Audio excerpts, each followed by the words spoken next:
Hello and welcome back to Le Mans, the Le Mans Esports series. We've got one more race before the big one, the big finale, with $25,000 up for grabs for the winning team. We still have a matter of $3,000 going to the race winner, and we go to Sebring for the first time with the modern prototypes. To talk us through it, we have got a commentary team that we've seen before. Bo is back, but before we introduce him properly, let's have a look at the points table, see where we currently stand. And the points really, really important because as we go into the final race, this will give the teams a head start. So in first place, Baguette Racing with 68 points, a 10-second lead at the moment over MAD Motorsport. Veloci also there. Veloci got 58 points, Kitty Crew as well, then Williams at 55, going down to 16 points for SMP Racing. That is a big, big gap at the moment. So to call this race, we've got two of our commentators here. We've seen them on and off over the last 18 hours or so. Bo is back, as is James. They're going to call this one, talk us through it, a 3-hour race from Sebring. Over to you. Goodness, I think we're probably in some state in between at this point, such has been our stint. We've personally both been up for 24 hours. It's a long time, Bo. Absolutely. For these drivers. They're nearing 24 hours of actual physical driving activity themselves. We're in the home stretch. It's race 8 out of 9. And we've got another 3 hours coming up, this time at Sebring, but we're sticking purely to the modern era from here on out. We're seeing the prototypes now, followed up by the GTEs for race number 9. 10 seconds, 10 points, whichever way you want to put it. A massive gap for Baguette Racing for the likes of Veloci, Kitty Crew, to catch up and try and eke something out of, because 10 seconds is a big gap to actually try and overtake in an hour-and-a-half race. It is a big gap to try and overhaul, and of course Baguette Racing are an extremely strong team, so you don't want to give them too much of a head start at all. You'd rather them not have a head start. Yeah. But unfortunately for them, they've done extremely well, and they're just going to have to up their game to make sure they can compete on the exact same level that Baguette Racing is currently. But I'm also very interested in that fight for second place. Of course, a 3-way tie heading into this round as well. That's going to be decided in this race because, of course, if they come in on a tie, they can't leave on a tie. So we're going to find out who will be coming out onto that front row. Now, I'm just looking at the race 3 results. Of course, we saw the prototypes much, much earlier yesterday. And Kitty Crew will be buoyed, I'm sure. They won that race. Baguette Racing, though, they'll be quite happy as well. They took a podium back at Silverstone. We hear that race control is ready. The drivers look ready.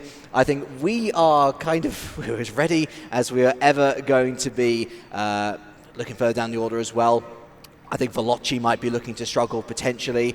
And we're hearing lots of readies behind the scenes, green lights ready to go.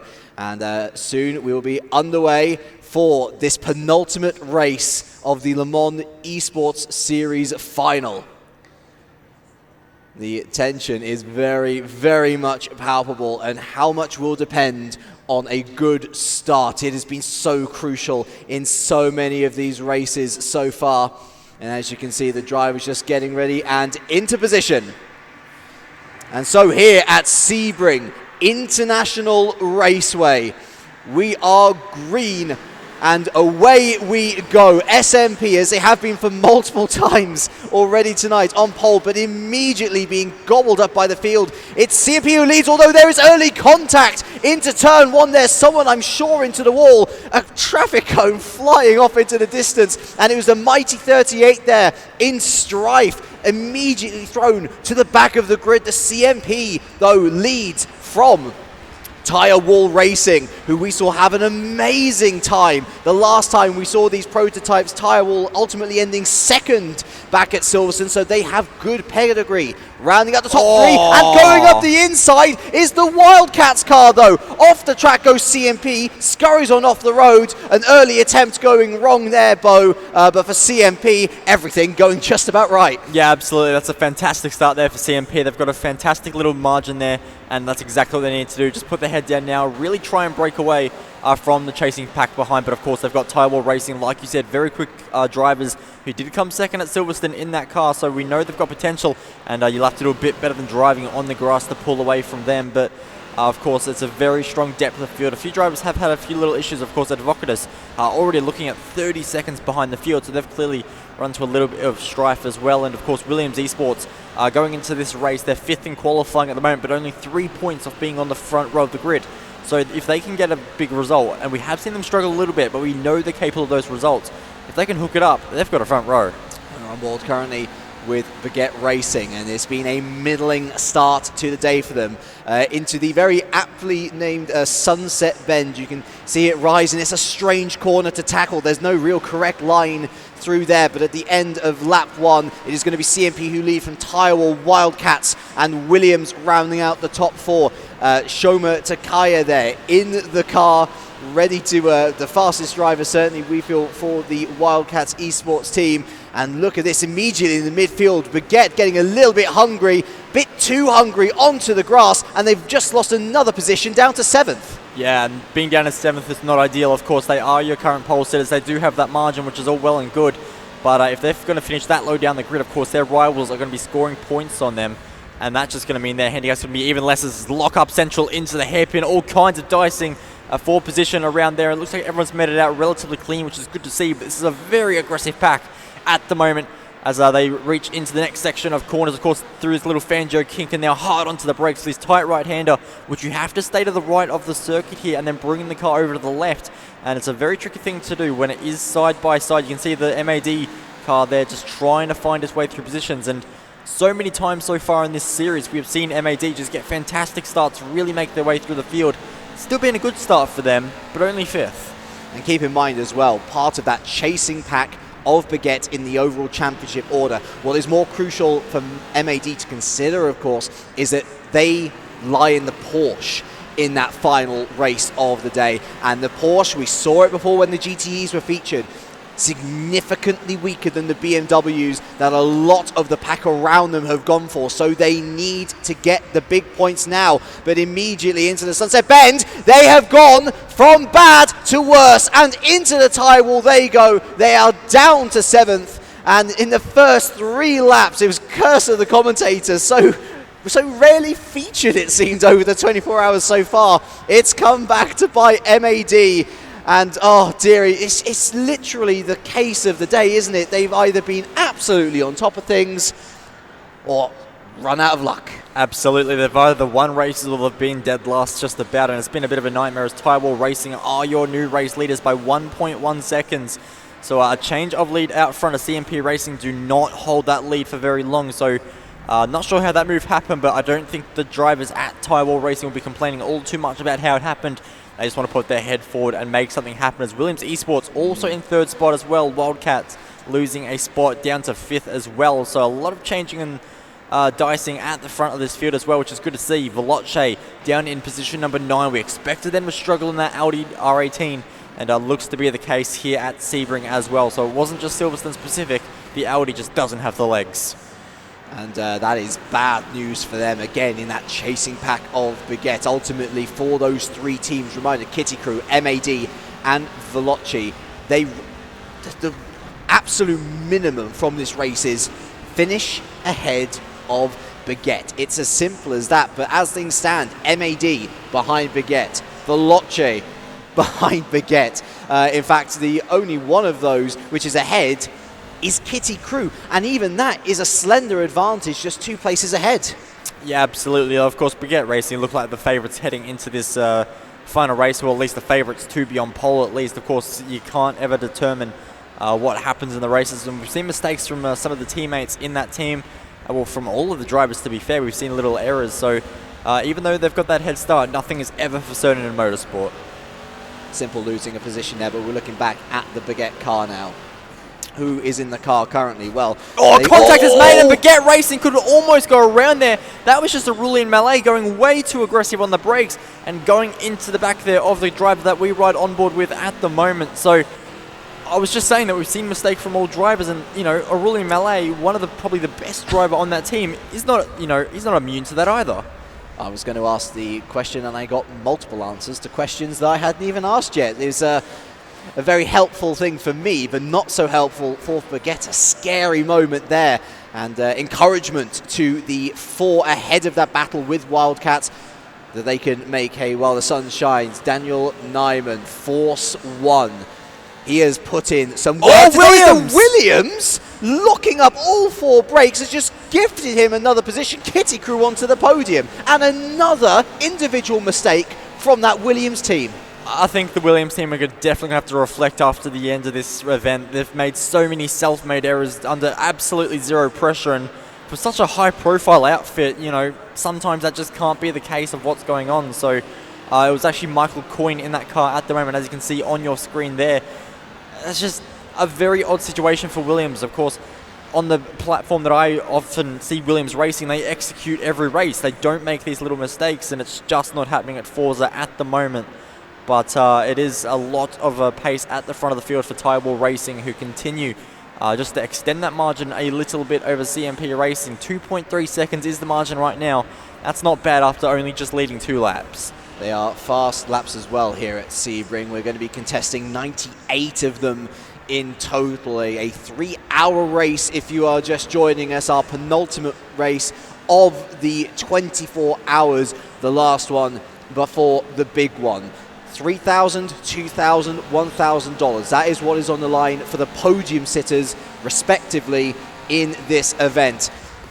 The amount of places that earn money, that doubles in the next race, and goodness me, do the actual amounts themselves multiply.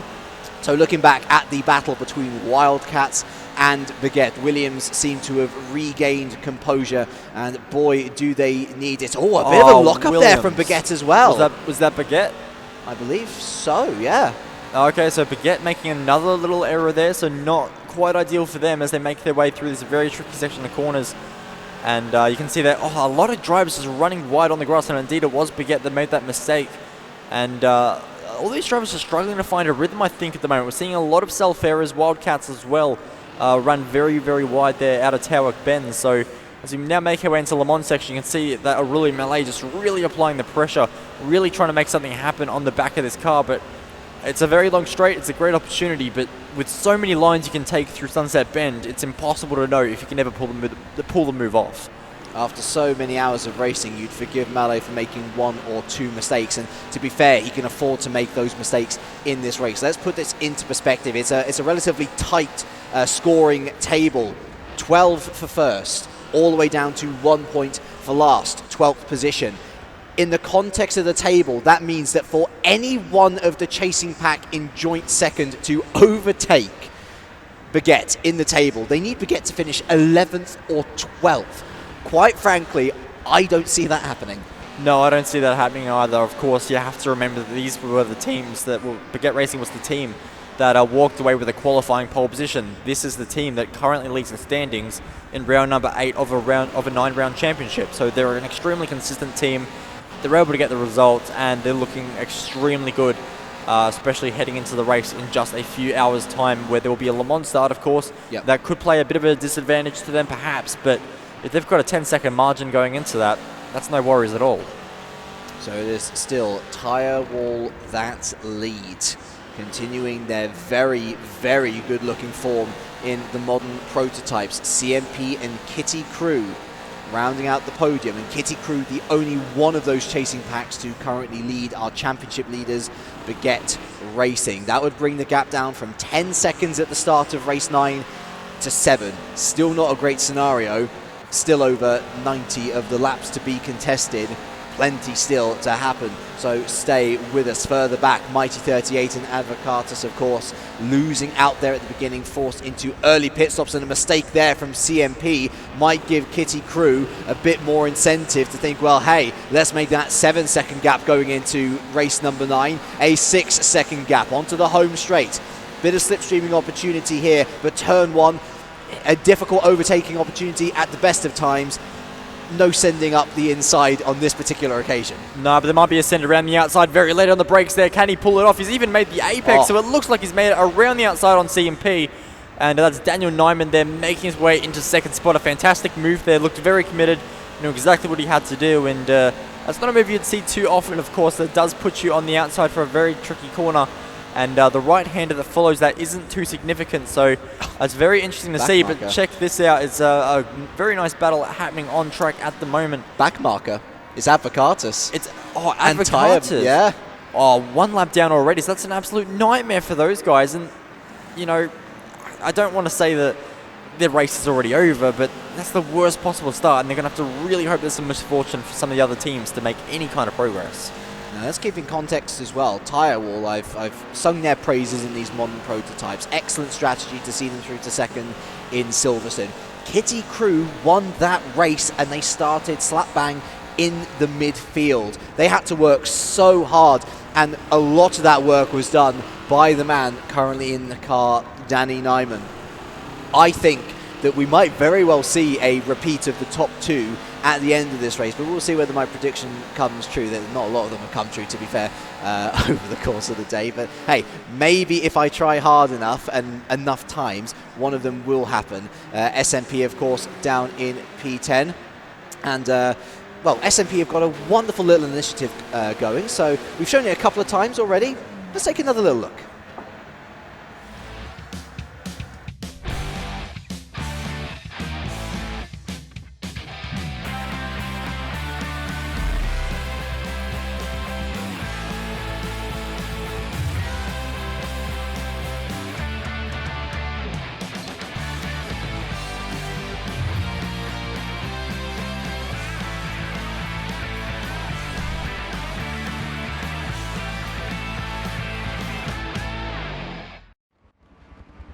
So a chance to join SMP Racing. I imagine a very attractive prospect if you're looking to make your first step into the wider world of e-racing, Bo. Yeah, absolutely. SMP are one of those teams with a lot of history. Of course, they've got that real-world backing as well, in the form of both an LMP1 car and also a GTE. So a fantastic team, and one that, you know, I'd love to be a part of. But of course, I'm absolute rubbish on Forza. But if you are someone that does have talent, or you know, even can just help the team in any way, I'm sure they'd definitely be all ears and willing to hear what you can provide to the team, because you know, every little bit of a team does make the difference in the end result. And I think we've seen that very well in this event so far today, is that it's not just the drivers that are making the difference, it's the strategists, it's the guys behind the scenes really helping to make that result become a reality. It's great to see them here, and they may not have had the best times of it, unfortunately, but lovely nonetheless that they've chosen to take part. It's great to see other outfits like Williams, of course, making their own esports teams, but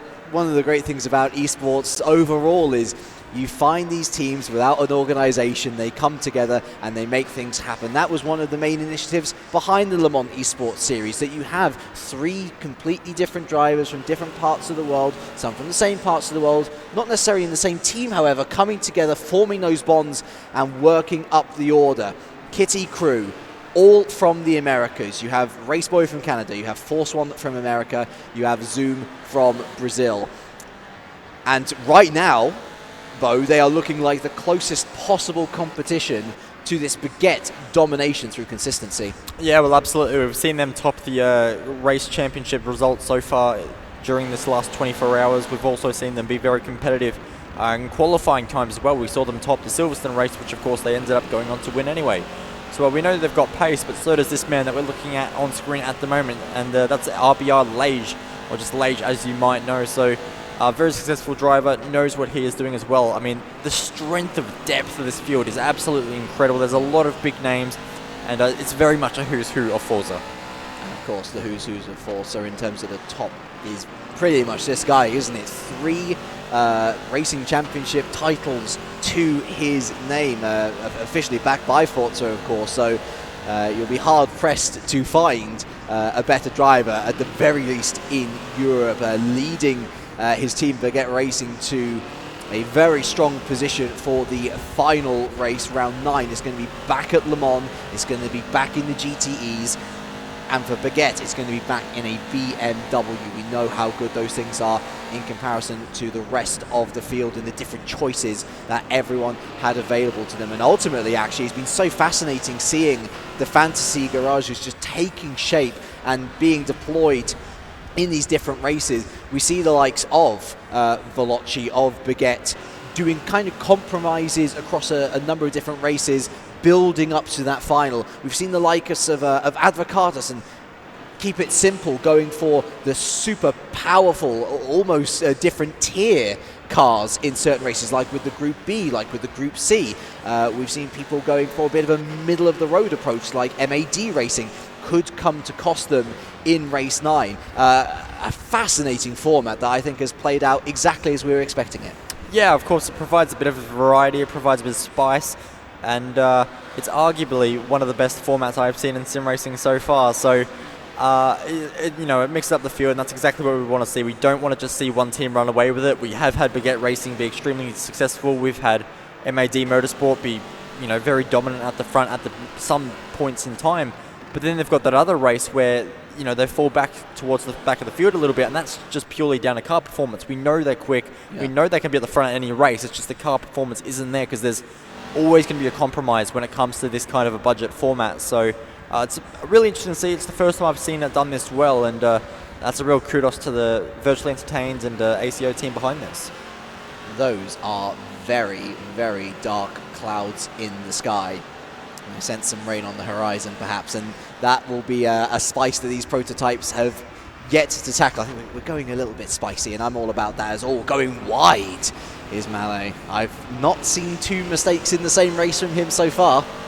No, I have not, but what I have seen is so many cars diving into the pits. In fact, I think it's only one car so far that hasn't pit, and there's even contact in the pit lane. There's so many cars, and it's a very tight pit lane at Sebring, it has to be said. So not too surprising that there is a little bit of contact, but Tyre War Racing will continue on in your race lead at the moment. And, well, I'm a little bit unsure on what's going on here. This is a little bit of a Dodgem car stuff, but, the pit stop cycle is always a very busy time, and there's always going to be a lot of cars all over the place. This has actually allowed Advocatus, I got there in the end, to make their way back onto the lead lap as well. So they've actually found themselves in a good opportunity here, perhaps just to fight their way, learn a little bit off some other drivers, and that could be a useful experience come the final. Don't worry, I'm sure over the next 3 hours we're both going to be stumbling over a couple of words. So Mallet's making mistakes, we're making mistakes. We're all in the same boat together, commentators and competitors alike. And as you say, allowed back onto the lead lap, albeit briefly, a number of people pitting there. And a reminder that the pitting automatic, so once they hit that pit lane, it's all AI from there until pit exit. So actually a good chance for the guys to take hands off the wheel. Of course, is when all the driver changes happen. A good time to feed through information as well, whether you're looking for the location of others on track, and especially for the likes of actually Kitty Crew. Super important knowing where Baguette is, because I guess they want to egg on whoever is in the car. Just give me that little bit more. Just give me that little bit more. And just that little bit more they have gained up to P2. Yeah, and that's a very strong position for them at the moment. It's what they need to do. But of course, with so many drivers yet to take pit stops, with so many different things still yet to happen, it's very hard to say how it'll all play out. And, there's a little bit of another mistake there, and that's not what you need. But for Kitty Crew in position number 2, that's very nice for them. And Williams Esports trying to recover. And they're in position number 4 at the moment as well, as you can see, as they all file their way so high speed into Sunset Bend. Of course, there's so many bumps around this circuit. So for the setup of this track, it's a real compromise between, do you want the car to be fast overall over the entire lap, or do you want the car to be safe through that final corner? Because that last corner really throws these prototypes around. It's one of the oldest running American tracks. The first event it hosted was back in 1950, and of course it's more famously nowadays hosting the 12 hours of Sebring. Of course, us running a quarter of that distance. Would you always... We'll talk about how difficult a circuit it is. Not only is the road bumpy, but it's almost... The grass almost replaces the walls at a street circuit. It's so easy to dip a tyre into there. And if you dip a tyre in, you're more than likely going for a spin. Yeah, very likely, of course. There's so little grip on the grass. And if there is going to be rain on the horizon, and if it does indeed rain, it's going to be even less grip again on the grass. So the general idea is just to stay away from it. Make sure you don't even really touch the white lines if you can help it, unless it's a curb behind it. And just try and make sure you use the rest of the track where you can. But of course, another challenge of this circuit is, of course, it's made of concrete. It's not all just the one part of tarmac. There's a lot of different surface changes. There's a lot of different grip levels varying throughout the entire lap. And you'll actually see different parts on the circuit where there's actually patchworks. There'll be actually a different part of tarmac on the inside of the corner to what's on the outside of the corner. So there's a lot of mixing around at Sebring, and it always makes for a very interesting dynamic. It is a characteristic of this track, isn't it? And it's incredibly unique in just how high profile it is, and yet how almost old-fashioned, I'd like to say, the surface is. It is a real authentic circuit. If ever there was one, SMP unfortunately losing a position further back down the order to Mighty 38 there. Another actually unique aspect of this circuit in comparison to others comes in a weird position, but in the stop-go penalty position now. We've seen those applied. Race Control doing an excellent job over the 24 hours there, almost at the end as well, so their busy minds will be finally allowed to rest for a little bit. But here we don't so much have a stop-go zone as a joker lap almost. Going off at turn 7, round just down that way actually, and then stopping on the outside before rejoining the track. Arguably the worst stop-go zone we've seen so far in terms of losing time.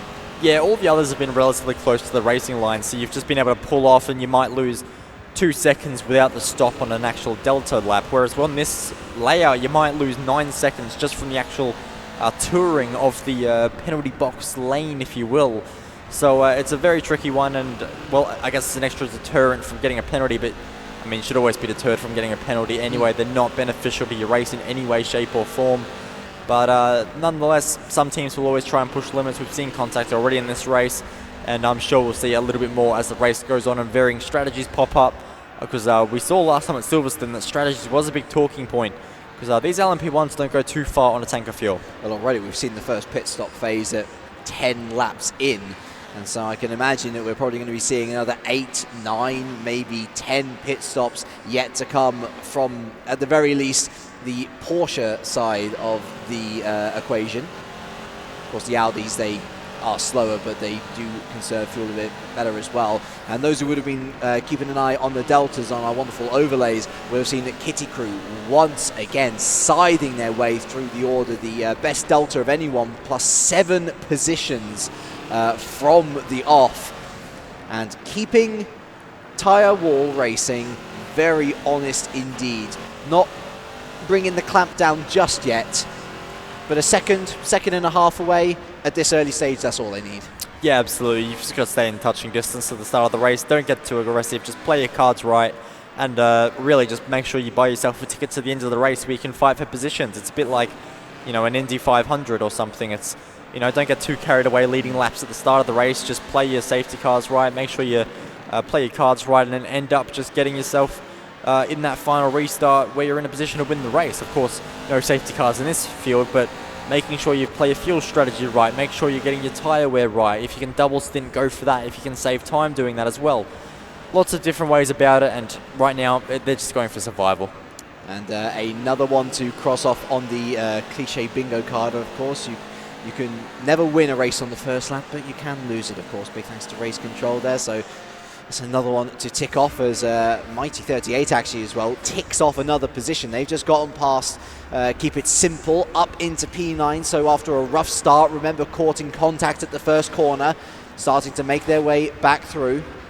But for the Kitty Crew, they're looking at Baguette, and sadly they're looking at another Porsche from their perspective. So to expect them to finish 11th or 12th would take a lot to happen. There's a lot of Audis in this field, which basically gifts a huge advantage to Baguette. They've chosen their cars well.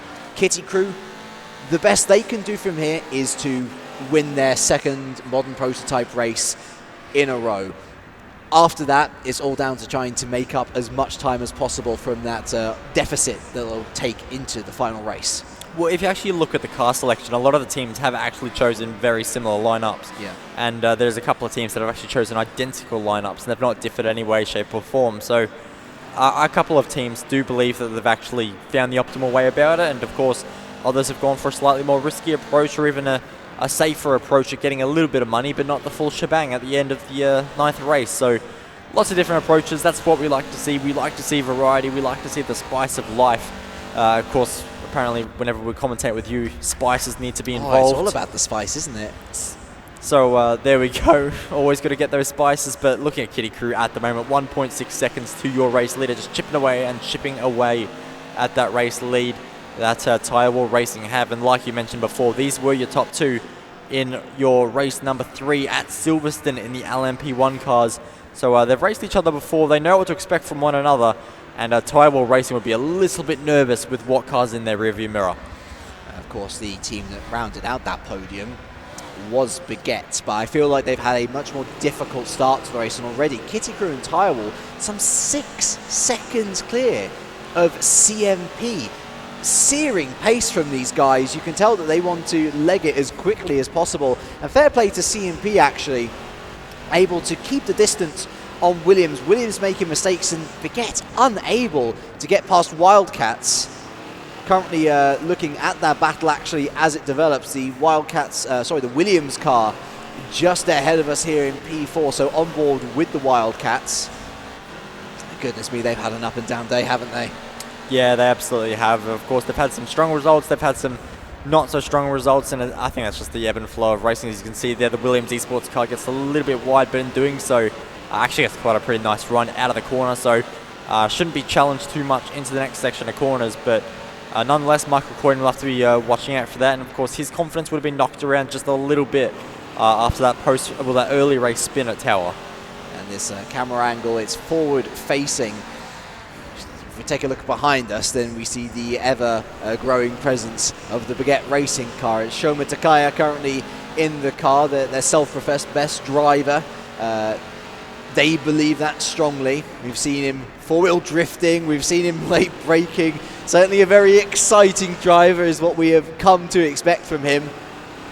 Can he step up to the challenge of taking this Williams Esports car, though? I somehow get the feeling that he might be given more opportunities simply by just continuing to apply the pressure to Williams. They've already made one mistake in this race. More to come, certainly from their perspective. They've hoped not. It's a nice exit out the Sunset Bend, and away they go to live for another day. Well, Williams have kind of already proven that they can crack under pressure, and they're not 100% bulletproof, which is a shame for them. But for their competitors, it's a really big, interesting point for them, because they've realized that if you can put them under a little bit of pressure, you can typically get past within a couple of laps. They can't withstand that pressure, of course. Williams Esports, hearing me saying that, they're probably going to want to try and prove me wrong, and they're going to defend for their life, and absolutely good on them. And I hope they put on a fantastic show. But so far, this just has not been Williams Esports event at all. It's just not gone their way. And Harvey Guerrero came in with some very nice new T-shirts for the team, so they're being very well looked after. But unfortunately, brand new and nice looking T-shirts only get you so far. How far are we into the race? Well, the ticker up the top says lap 17 of 98. Still a long way to go yet. Still plenty of pit stops to be, figured out. There's certainly, from that first round of pit stops, I'm not seeing as much worries on the cold set of tyres as we did at Silverstone. A very different pit lane exit here into a wide open turn one, rather than going uphill and straight into the tight and twisty arena section of Silverstone. Yeah, no, none of that here at Sebring. It's a much faster, just very quick left-hander on the concrete, and then you file yourself back into the regular section before turn 2. Well, they call turn 2 the little right-hand kink, but it's really not a corner at all. This is quite typical with American corner numbering. Of course, you think to the likes of Road America, and there's a tiny little kink just out of turn number 1. That's turn 2, apparently, when it requires about 3 degrees of steering lock. Listen, I'll believe them if they call it a corner. If they want to make it a corner, it's fine. We'll take that. I mean, I've got my track map here in front of me, and I think as long as we're reading off the same page, then we should be okay. No, it's a shake of a head, sees. Complete disagreement. I know you Americans love your straightaways, so don't worry. I'm with you. I support you. And I think the Coyne's just been given a heft of support, because he's found a bit of pace from somewhere, starting to pull the gap on Wildcats. But as we've often seen, actually, across a number of events, Wildcats seem to be tuning their setup very nicely into the braking area, able to get on there very late, sometimes a little bit too late. I remember back at Spa in the GTs, as we're just lapping the SMP car now for the first time with these guys. kept on going too deep into the bus stop chicane, and that really damaged their chances of, well, challenging for the position ahead. Yeah, well, sometimes if you know you've got a particular strength over another driver, whether it's high-speed cornering or if it's low-speed cornering, or you're just generally better on the brakes, sometimes you can just, if it's not able to make a pass happen immediately, you can start trying to use that skill too much and start actually hurting yourself and running wide and just making silly little errors or actually finding yourself in the wall. But it's not any of that at the moment because it's side-by-side down the back straight, which is known as the Ullman Straight. And they're going to see how they fire it into Sunset Bend, which is double right-hander corner. Of course, it's supposed to be one corner, but it's very much two. Of course, it straightens out in the middle very slightly. And you can see they're up the inside still holding it, but with the multiple lines you can take around there, it's actually advantage Williams Esports. They were able to just clear it with a higher corner exit speed. And even if they weren't able to clear it completely, the first turn would be in their favor. So advantage Williams Esports at the moment. But we do know that the car behind is willing to go for those passes. And that was a gorgeous demonstration in showing that if you carry speed around that corner, then you are set up really nicely for continuing that defense onwards and ultimately coming out on top, just lapping the Keep It Simple car now. And Williams Esports remaining in the prime position at the moment. Wildcats once again closing up under the braking, finding a good exit. But this middle part of the circuit, so difficult to overtake on in stark contrast, Bo. So tight, so twisty, you're going to have to be brave if you want to force something through here. Yeah, absolutely. It's not the section of track you want to be trying to force a move. And I mean, you can see it done occasionally into Tower Curve, and we'll see if anything can happen on this lap, because of course it is a double right-hander. So sometimes if you get a really nice run, you can sneak it down the inside at the second apex at 13. But not happening on this lap by any stretch of the imagination. Of course, Williams just a little bit too far up the road there and not able to capitalize on anything that might happen. Of course, looking there into the Le Mans section, but again, not really a section of corners that you'd really want. You can see how much they actually go over to the left of the circuit there, really trying to open up that right-hander to get the best possible run down this back straight. And once again, Williams with the best exit and starting to pull away from Wildcats. And fair play to Wildcats as well. We were talking about Baguette becoming an ever-growing presence in their rear-view mirror. Well, you can see there that they're continuing to pull away. Not only that, but at the same time, looking to attack forward. They've gone for a sharper initial entrance, but on exit, they found themselves on the power a lot sooner into turn one. Going to try and wrap it around the outside. Going to hold it there are Wildcats. And can they complete the move? Going down into turn three? Yes, they can. That was outstanding driving from Shoma Takaya. And goodness me, was that needed. Williams finally fall. Yeah, absolutely. That's a great move by them. But of course, now the trouble is, are they actually able to hold on to it? Of course, we know they've got good pace in that Wildcat car, but is it enough to hold off Williams Esports, who look up the inside into the hairpin, but nothing really forthcoming apart from a little bit of contact? But you just point at the screen because there is a driver coming pretty quickly behind. Yeah, it's the mistake from Wildcats was actually rather beneficial for inviting Baguette back to the party, and Malé immediately looking to the outside of Coyne here, who's under immediate pressure just after relinquishing P4. Of course, all of this battling helping the podium sitters as they stand now. Kitty Crew, going wide is Williams. Another mistake, another one, and Baguette is gifted the position. That was a lot easier than perhaps they were imagining. I think at this point we can just kind of come to expect Williams are going to make mistakes. It's just unfortunately how their entire race has gone. You know, I like the team, I like all of that, but this event this event just isn't theirs. It's just not going to happen, unfortunately. They've scored good points, they've done all that, but you're not going to win a championship in the grass. Wow, they should put that on a shirt, though. Excellent saying, you're not going to win a championship in the grass. Or maybe I should steal it myself and trademark it. Into the pits come a number of drivers. Williams actually diving in there very late. And onwards go Baguette. Now, we've talked about plenty of undercuts. The overcut being attempted here by Baguette. A bold move, especially after they just gained a position. Yeah, absolutely. But sometimes the overcut can be useful. And if some of these drivers are trying to undercut by 2, 3, 4 laps, sometimes it's not even worth it. And you're better off just staying out, taking a little bit of pain early on with a longer stint at first.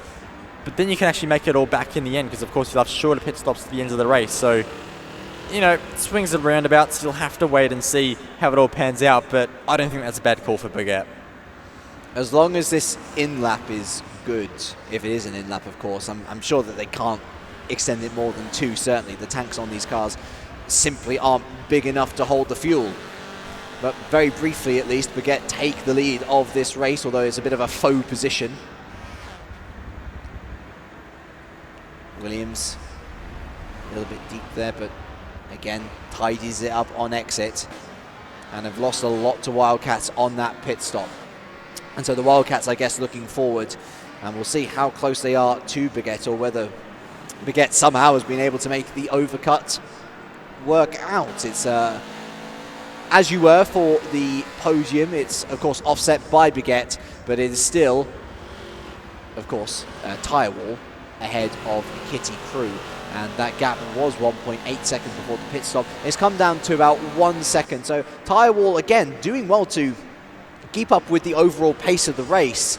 I'm just wondering whether Kitty Crew are holding just a little bit back, a little bit in the reserves to unleash on our race leaders. Well, there's every chance that they are, and I mean, it's not a bad call, especially like save your tyres and make sure you've got fuel to attack in the end, and even go for an overcut as well. So, I mean, there's a lot of options to do that, and I think it's always a good opportunity as a CMP actually find their way past Baguette Racing. And I'm a little bit confused by that one, as Baguette Racing haven't pitted yet, and that's an awful moment there for Mighty 38. And they're going to spin around there and get their way back on track to David Hock, not having the run that he would not, well, that he would have. I can't talk today, James. Wanted. This is we could talk yesterday, but going into today, it's become a whole different ball game. Baguette has been in, they've come out, and they've come out in 5th. So Wildcats remain ahead. Williams, of course, losing out. So despite the attempt of the overcut, it has remained status quo. But yeah, a terrible moment there for Mighty 38. Of all the teams here, you can forgive them. Remember, only 2 drivers for them across the entire 24 hours, 12 hours each, Bo.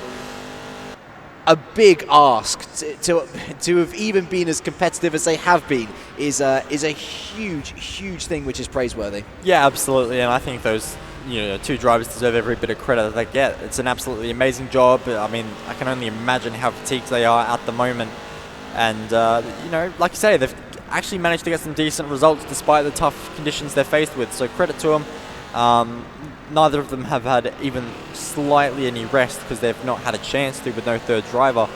So yeah, I think Mighty 38 have done a pretty mighty job. Looks like doors have opened then to our esports arena once again. The cold, brisk French air of summer. I'm not sure that was such a great idea. I think I should close that door once again. Now, of course, we want you all to join us. So if you are here at Le Mans Circuit, if you are tuning in and fancy checking out the drivers in these closing stages of the Le Mans Esports Series Super Final, we are in the final 2 races, and goodness me, what a spectacle it will be, that final race. An hour and a half sprint, the shortest of the entire lot, but with the most on the line, $25,000 for first place. And of course, the positions that actually take money home doubles up, and so that $1,000 that you earned originally for 3rd positions, finishing 6th in the final race, and you get the same amount. It is going to be fascinating to see how that one plays out. In the meantime, however, we still have 75 laps of this 3 hours of Sebring yet to complete. The fastest lap of the race going to Kitty Crew as things stand, the 1:42.4, and for the first time, the gap is under a second. Are they on the attack? Yeah, they absolutely are on the attack. You can see in the body language of the car, they're using a lot more road at the moment. They're just trying to use, well, they're not using as much road there, because I think the driver in front of Tyrewall Racing used quite a fair bit too much road there, and I think maybe trying to find their fellow Spirit tyre wall, if you will, but nothing being found at the moment, so they'll have to continue driving around at the Sebring International Circuit, which is a very, very awesome circuit in my opinion. 3.6 miles in length, so very, very decent size track, and even for a Grand Prix distance, it's a very nice length of a circuit, and probably a bit underused compared to a lot of other circuits of this caliber, but nonetheless you can see that Tyrewall Racing are trying to exploit every little millimeter of the road they can, and that's what they have to do, because of course they are coming under pressure from the car behind. But if they can just keep their cool, just keep their team relaxed and not overdriving the car at all, I think they've still got every chance of taking this race win. 5.8 kilometers, of course, for you Central Europeans out there. I know people get so heated about the miles versus kilometers argument, and that is Williams in the grass yet again. Third mistake in 10 minutes. Yeah, and it's starting to rain as well. I think that's exactly what Williams Esports didn't need, was more rain, just to have even less grip on the circuit. But it's going to be very interesting to see how this does pan out, and it looks like it is coming down pretty quickly at the moment. So these drivers will have to adapt very quickly, like we saw them have to do at Spa as well, and also in the Group C race where it did dry out as well. So these drivers are really being thrown into the deep end with adaptability during these 9-round races. They have to make sure they're on it from the start. They have to make sure they've got all the reference points. They've got all the ability to make sure they've got the brake markers. It's very tricky for these drivers at the moment, and I think that's one of the beauty things about this sport is the unpredictability and not knowing what comes around the next corner, quite literally. Oh, goodness me. Both our leaders sliding round the Sunset Bend. If there's one thing us UK people are good at, it's cloud spotting, and I can see that rain coming from a mile off. Perhaps Force One could as well. Daniel Nyman, as he is known to his peers, making his way through turn 1, up towards turn 2 and 3. This is the most pressure that Tyrwall has had to deal with all race long, coming now on lap 25 of 98. Remember, Kitty Crew winners of round 3 of this super final at Silverstone, where exactly the same cars were utilised. They've got previous, they know how to win this sort of an event, and diving to the outside of turn 7, the hairpin, he tries to make it stick. It's a decent exit, but the bends ever coming inwards, betraying him, and he's forced to stay behind. Yeah, he is, and the 77 car is going to have to find another way to do it, and this could be his opportunity, of course, if he can hold it, which he absolutely does not. Off into the grass ever so slightly, dips his left wheels in there, which is actually going to cool them down ever so slightly, which isn't a bad idea, but not what you want to be doing too consistently, because, of course, you will be losing a whole bunch of time.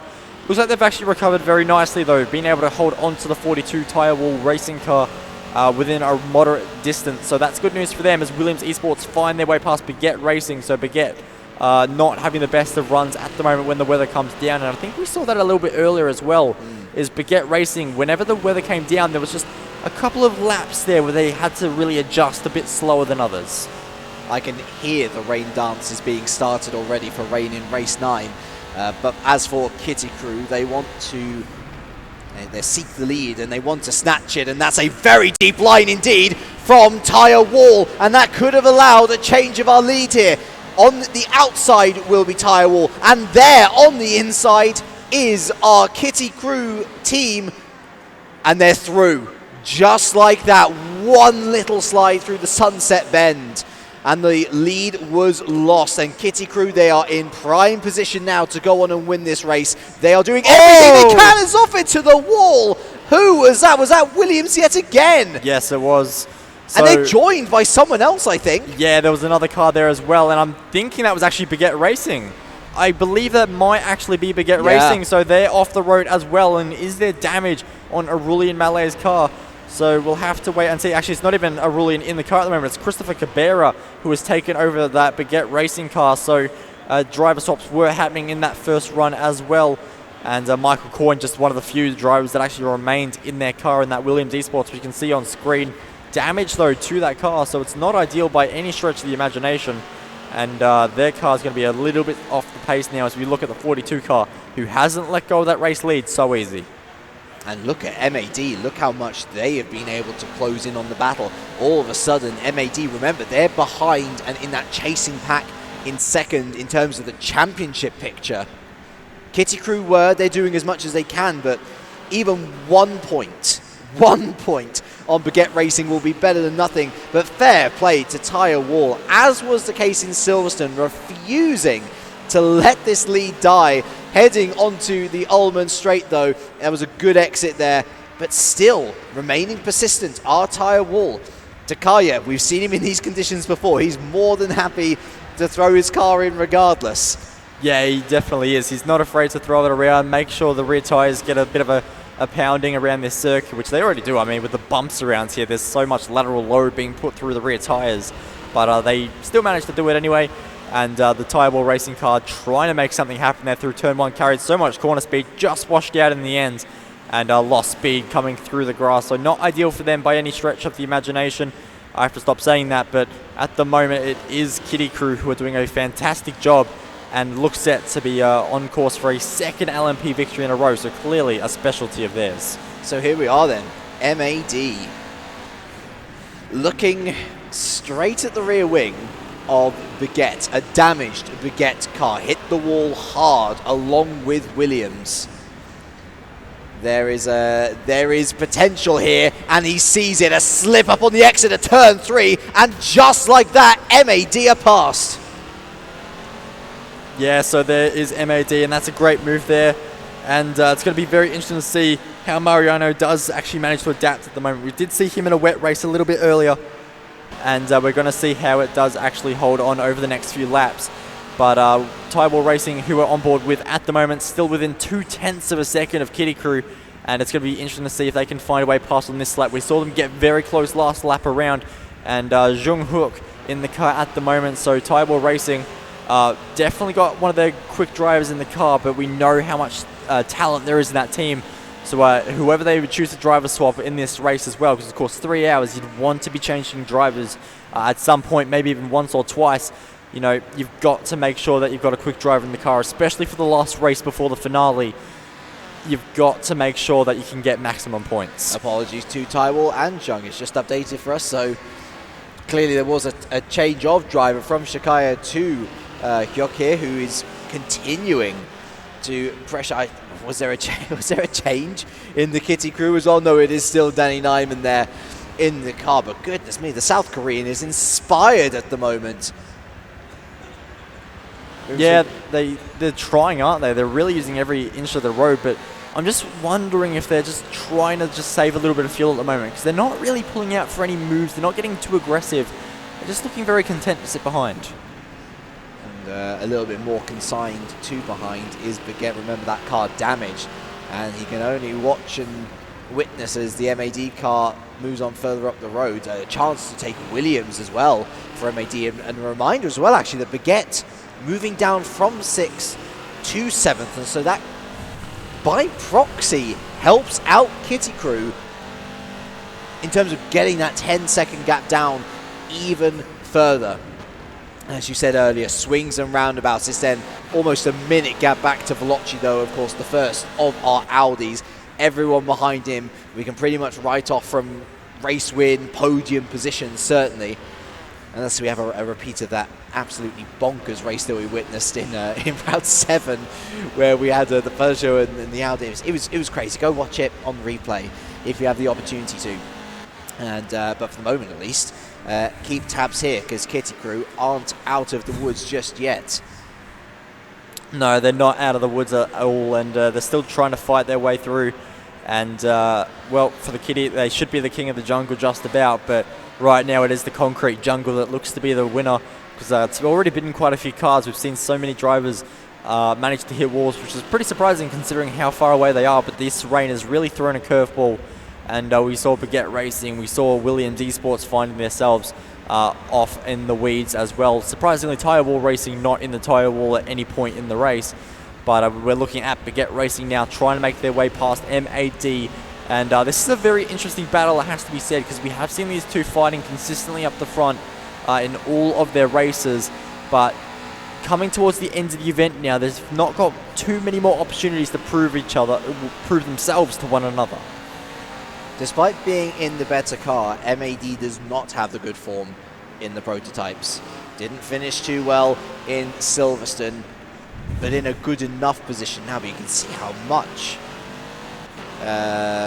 how much Okanya is having to fight the car. We actually saw where was it? It was at Le Mans earlier, where Okanya produced a stunning overtake around the outside of the Porsche curves in the wet as well. So we know he is pretty adaptable in terms of the changing weather. Of course, a fun fact about Mariano is he attempted to qualify for this with his, I think it was with his dad or with his granddad, who's a real life, or was at least a real life racing driver, 60 years old. Sadly didn't make the cut, of course, but his son certainly doing him proud, that is for sure. And keeping Baguette at bay, of course. Cabrera taking over for Mallet in the early stages. Well, that's just one of those really good stories that you get from the Le Mans Esports series. Is something you wouldn't normally hear, is, you know, a son trying to qualify through to another series with their dad. That, you know, that's a fantastic story, and that just shows just how sim racing and esports can actually bring families together. And of course, it is an activity that, you know, everyone of all ages can actually enjoy, and that's the beauty of it. Is there's no age restrictions, there's no, you know, being limited because of your ability. Everyone's able to have a shot, everyone's able to do their best and try and qualify. And, you know, I think that's an amazing thing that, you know, esports does allow you to have, that no one is limited. You can do it on a controller, you can do it on a wheel. There's very little limitations, and it's accessible to everyone. If you've got the interest, if you've got the passion, you can pick up an Xbox. If you've already got an Xbox, you can pick up Forza, and away you go on the pad at the very basic level. Of course, a lot of these guys remember having to actually get used to the wheel throughout the LAN process.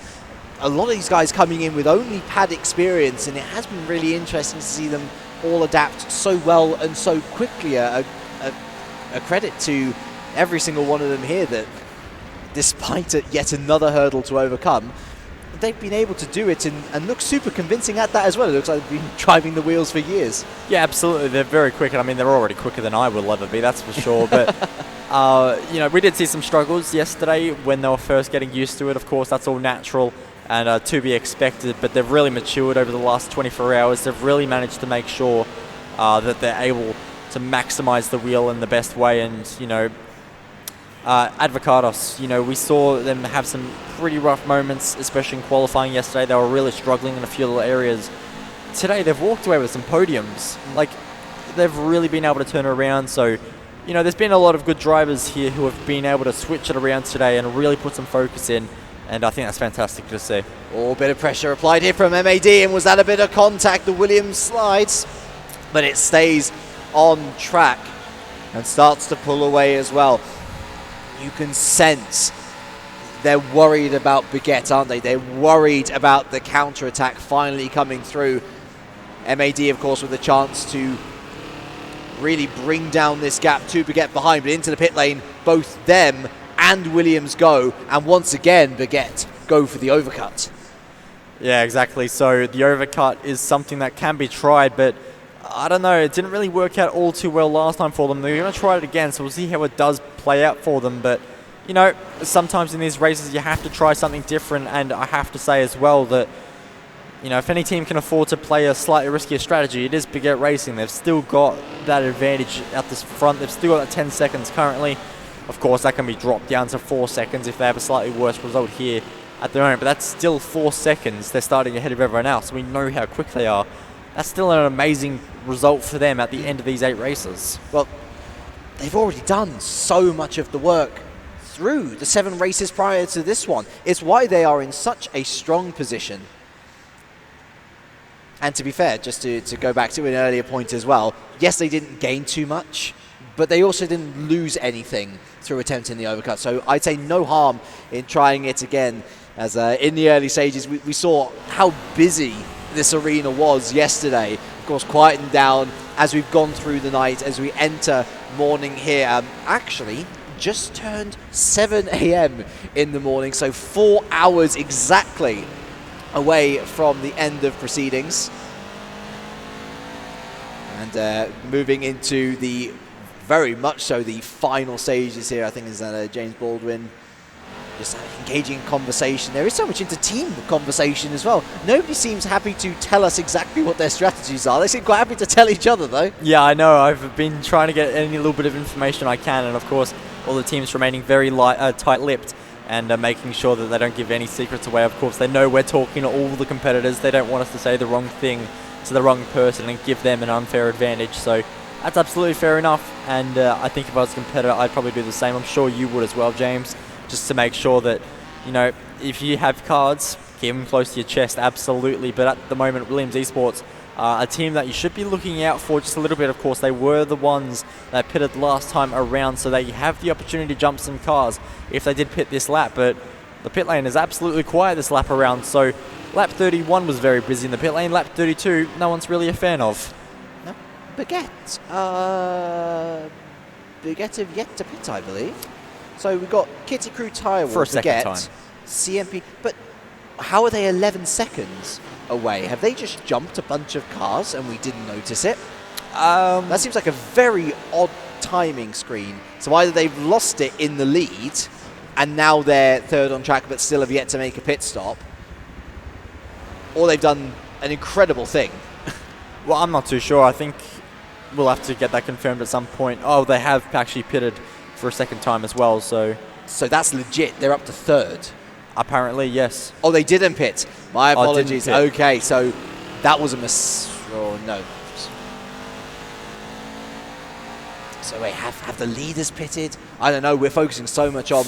There's a lot going on. We're focusing so much on Baguette, mostly because they have everything to lose in this rather than everything to gain. Absolutely, but MAD have everything to gain, and they're trying to make a position happen at the moment. And they're trying to do it in the Le Mans section of corners, which isn't the easiest place to make a move. And Baguette do come into the pit this time around to confirm our suspicions. But looking at Williams Esports, who are under a whole heap of pressure from behind, it's a very close racing here at the moment at round number 8 of the Le Mans Esports Series, live at location at Circuit de la Sarthe. And look at MAD Motorsports as the entire field just jumps cars that are in the pits at the moment. Will either of these two pit to try and get themselves out of the battle? No, they want to continue this fight just a little bit longer. Only at the beginning of their stints, of course. But watch out to the left-hand side here of your screen, as we might see Baguette exiting the pit. There they are, emerging out of the smoke, like some sort of predator stalking his prey.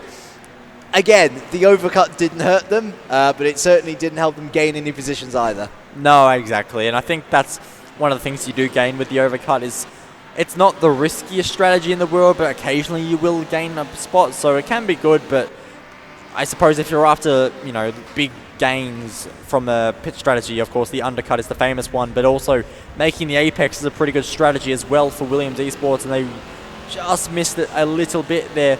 And we'll have to wait and see how this pans out into the next corner, but they should be pretty safe. And they look to have some pretty decent straight line speed in that Audi they are running. So, Porsche that they're running. But on board with Baguette Racing, and they're trying to close in on this battle. And you can see they're actually just scrapping a little bit harder than I actually thought they might have ahead. So if Baguette Racing can just get their head down and make some good moves, they should be in with a pretty good spot of a good result, because Christopher Cabrera is in the car at the moment, and we know he's capable of some decent results. Front row seats to the show at the moment for Baguette as we head onto the Ullman Straight once again. And it's here where Williams have looked particularly strong. That exit giving them enough of an advantage to fend off any pressure from competitors behind. And once again, heading into the sunset bend, unopposed is the Williams car. And so MAD stay behind for yet another lap. And so Baguette, I'm not sure if the continual offsets of the strategy will ultimately benefit them. There's still 2/3 of this race to find that out, but I don't think it's going to affect their strategy too much, as MAD are ahead of Williams. I didn't even see that happen, but goodness me, they've been able to make it work. Yeah, absolutely, and that's a fantastic move. Of course, a bit of lawn mowing won't help as well, and I think he might have actually just hit the Forza cameraman. So can we get some Fs in chat there? But it's looking very, very tight at the moment between these three cars. They make their way into the hairpin, almost too close. Baguette Racing gets very, very close to the back of Williams Esports, almost pushing them out of the hairpin there. And there's some pretty interesting stuff going on. Of course, not too much store banging, not too much side-by-side racing, but interesting strategic prototype racing. So MAD piling further misery onto Baguette. The front row seats were all great until the overtake actually happened.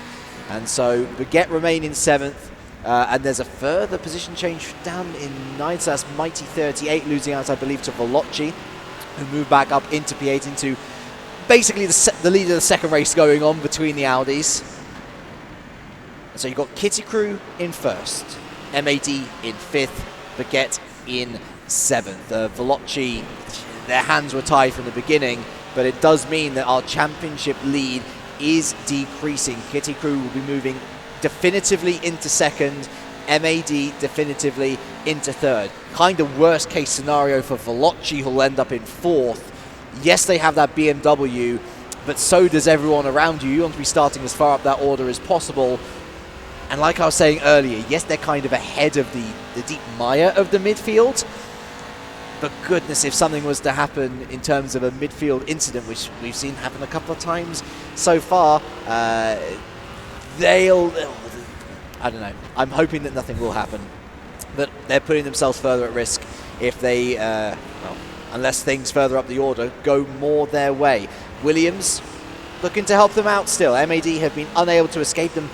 Baguette just not with the pace. Like they're keeping up with them, but there's no indication that they're going to be able to catch up and complete overtakes to boot. Yeah, no, absolutely. They don't look like a team right now that leads by 10 points. They don't look like a team that, you know, managed to snatch pole position away from the jaws of defeat, you know, by 1/10 of a second.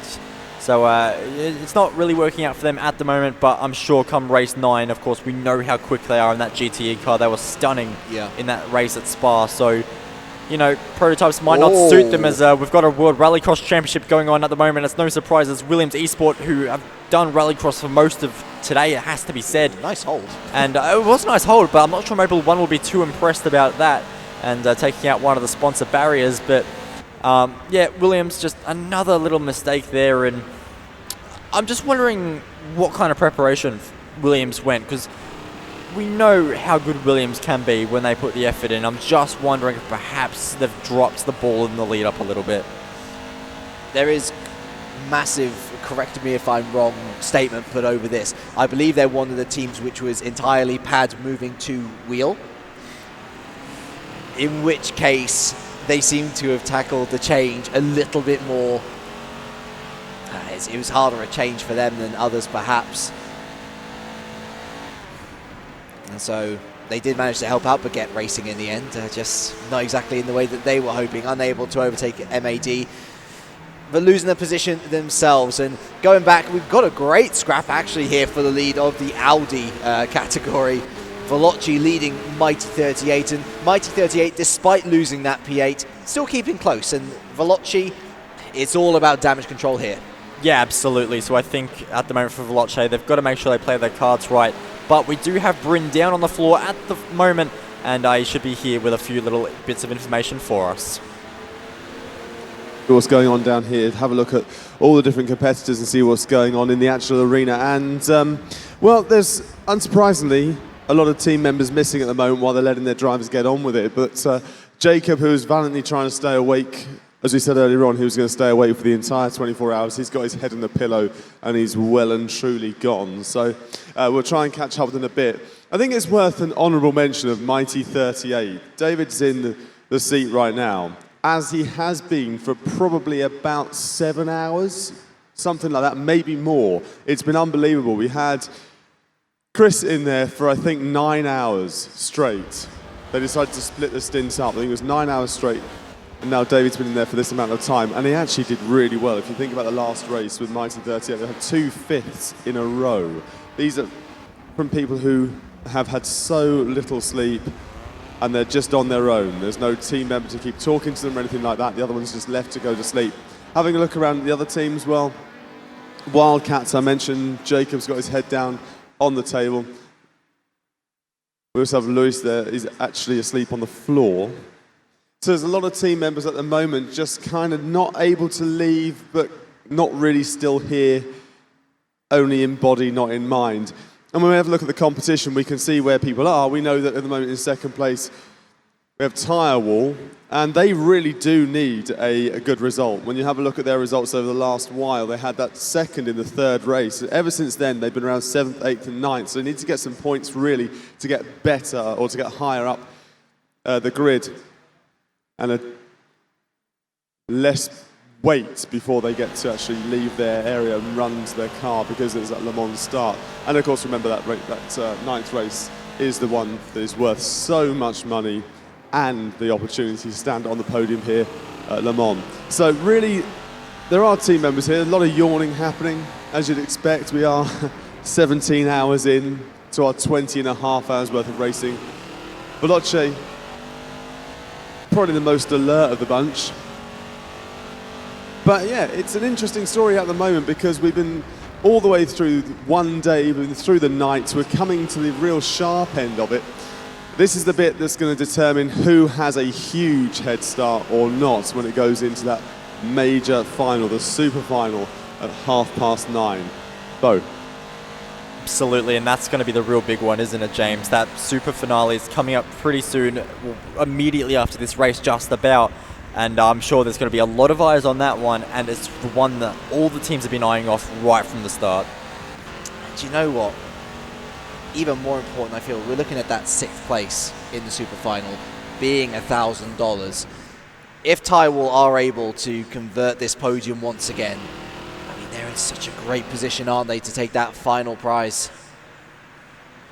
So much action still to complete here at Sebring and indeed at Le Mans. It's been a long, long day, and certainly us two suspect the odd yawn ourselves by this point. It has been a very, very long event. And into the final stretch, into the final conclusions here. Lap 38 of 98 here in the 3 hours of Sebring. And on board with Baguette, of course, gifted that position with the mistake from Williams. But MAD, after getting past, seems like status quo. They're able to make their way quite happily on up the road. There's no real struggle. Yeah, no, it looks like they've all settled down just a little bit, which is nice to see. And even Williams, you know, they've got some very nice pace at the moment, so they've settled down as well. They've got into a rhythm, which is fantastic to see, and we can really see just what kind of pace they do have in that car. And Baguette Racing, of course, that's who we're on board with at the moment, hunting down a top 5 finish. So, you know, a top 5 is still a very good result. Of course, they're 10 points ahead at the moment. They might be about to lose a bit of that lead into that race number 9, but at the end of the day, they've still got a great shot at taking home that race win. Of course, the BMWs are very, very fast, and a few of their opposition actually are in that Porsche. You think the likes of MAD, you know, they're an extremely strong team. One we could have predicted would have potentially gone on to challenge for that overall first place prize, but they've elected to go for a slightly different direction, and I think that's going to cost them in that final race. Of course, with the Porsche, just rumours I'm hearing is around 3 to 4 seconds a lap slower, so that is a very large number or figure to be looking at per lap in that Porsche. So not ideal for that, but nonetheless, we'll see how this battle rages on for position number 5, because Baguette Racing looking very racy.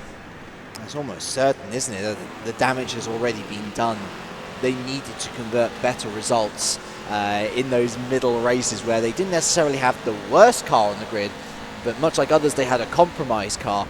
Luck didn't go their way. They got involved in incidents, whether it was through their own fault or through the fault of others. And again, by consigning yourself to the Porsche in that final race, you're putting yourself at the mercy of the BMWs. They would have needed, I think I said this earlier with Chris actually, they wouldn't have just needed to be in the lead of the championship, but they would have needed to be in the lead of the championship by a lot. I know it's an hour and a half race, so a shorter one than what we've been used to so far. But even still, at 3 to 5 seconds a lap faster, the BMW in the first half of the race would have been able to theoretically make up any deficit that would have been available. Well, if it's an hour and a half race, you're looking at roughly 24 laps, and I mean, you times that by 3 seconds a lap, that's 72-second advantage that the Porsche would need, and well, you can't get a 72-second lead, unfortunately, for the Porsche. So, you know, it's tough, but how do we know that in the finale there isn't incidents for the BMWs? How do we know there's not a spin? How do we know there's not weather that actually might play into the favour of the Porsche? Of course, the BMW's front engine, so if it's wet, you know, it's going to move around a lot more, whereas a mid-engine car might be able to rotate a bit nicer, get on the throttle a bit better with that more weight towards the rear of the car. There's a lot of factors still to play out. Now I'm curious as well. We're hearing a lot of bodies on the floor in terms of teammates sleeping and whatnot. Out of all the races to not have a teammate for, surely this is one of the worst examples, because it's a 3-hour race. It's such a long one. We've seen previously with 3-hour races just how much a change in strategy can affect things, change things up. and make things for the better? Is it just a case of the guys have wanted to stay up this long and are just taking it too far, or are they just putting full trust in these guys that, okay, this might be a 3-hour race, but we know that you can make it through without us? Well, of course, you still need to do one mandatory driver change, of course. Yeah. But otherwise, yeah, I think they know there's a lot of trust in between the drivers now. They've worked with each other quite a fair bit. And, you know, they've built up a working relationship now, which is great to see. And I'm just looking at the pictures, and I want to get your opinion. Oh, no. Okay, so on some camera angles, it looks like the rain might be dying down in some places. On this onboard, it looks pretty clear. But then on the externals, it looks like it is still raining in a few little places. So the rain is still here with us at Sebring. The track is still very much dry. And we're seeing some of the positions gained for the drivers up top. And Advocatus lost 8 positions. SMP, of course, started on pole position and were unfortunately almost last by the time they arrived in turn number 1. And that's an interesting point, is SMP have started at the front in all their races and fallen back very quickly. A lot of that's just due to the start. They're so slow off the line, aren't they? They are. Is there something perhaps doing a little bit wrong off the start? Or what's the issue there is, of course, we have CMP dive into the pits. It's so difficult to tell, isn't it? Whether they're just missing the lights or whether they're not getting down quick enough, whether it's the setup not hunkering down and gripping as well as others. It's so difficult to tell without actually having a look at the setup itself and actually delving into what's going on. Ultimately, I feel like it's sadly a question that we ourselves won't know in the next couple of hours. No, absolutely. It's one of those things that we never quite know. And of course, we had Harry Jacks, who was doing commentary with us a little bit earlier. He was actually playing around with some of the LMP1 cars a few nights ago. Yeah. And actually commented that in a 6-speed Porsche 919, one of the teams, I don't quite remember who it was, unfortunately, but they actually only built the car for 3 years. So they were only using 3 gears instead of the full 6. And that just allowed them to do slightly different things. So, you know, teams are trying different things, and it's interesting things to do. I wouldn't personally do it, but they found something. You know what, yesterday when myself and Harry were actually having a go, Harry picked up the setup with the 3-gear option. It says one of the most bizarre things that he's ever driven, but at the same time, these guys have been building it up for a while now. They've known that this is the car that they're going to select. And so with that time available, clearly they felt that it's the better option to go for. And clearly, hopefully, I should say rather, they're seeing the results that they want to see. CMP are early pitter in this next round of pit stops. And Baguette, are they going to dive in? They've usually been the ones to go a little bit longer, and once again, going around. Tywall and Kitty Crew still your leaders. And so Wildcats have pitted. MAD and Williams behind, I believe, have pitted.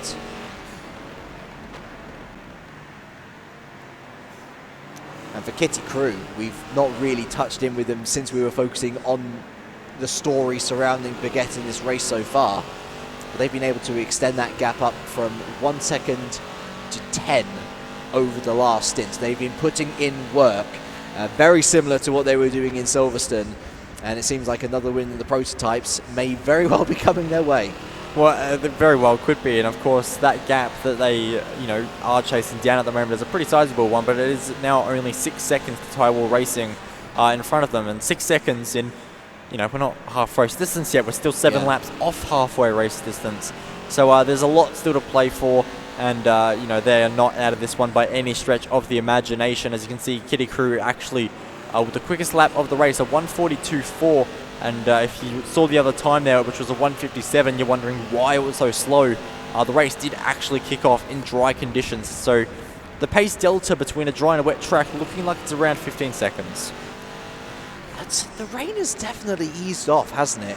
I believe so. It's not as heavy as it was previously, but it's still persistent. So, of course, that's going to mean a wet track still, and that's going to mean even more danger for the guys when they're coming out the pits, because of course it's one thing to arrive on a track, on a dry track with cold tires, but just how bad is it arriving on a wet track with cold tires?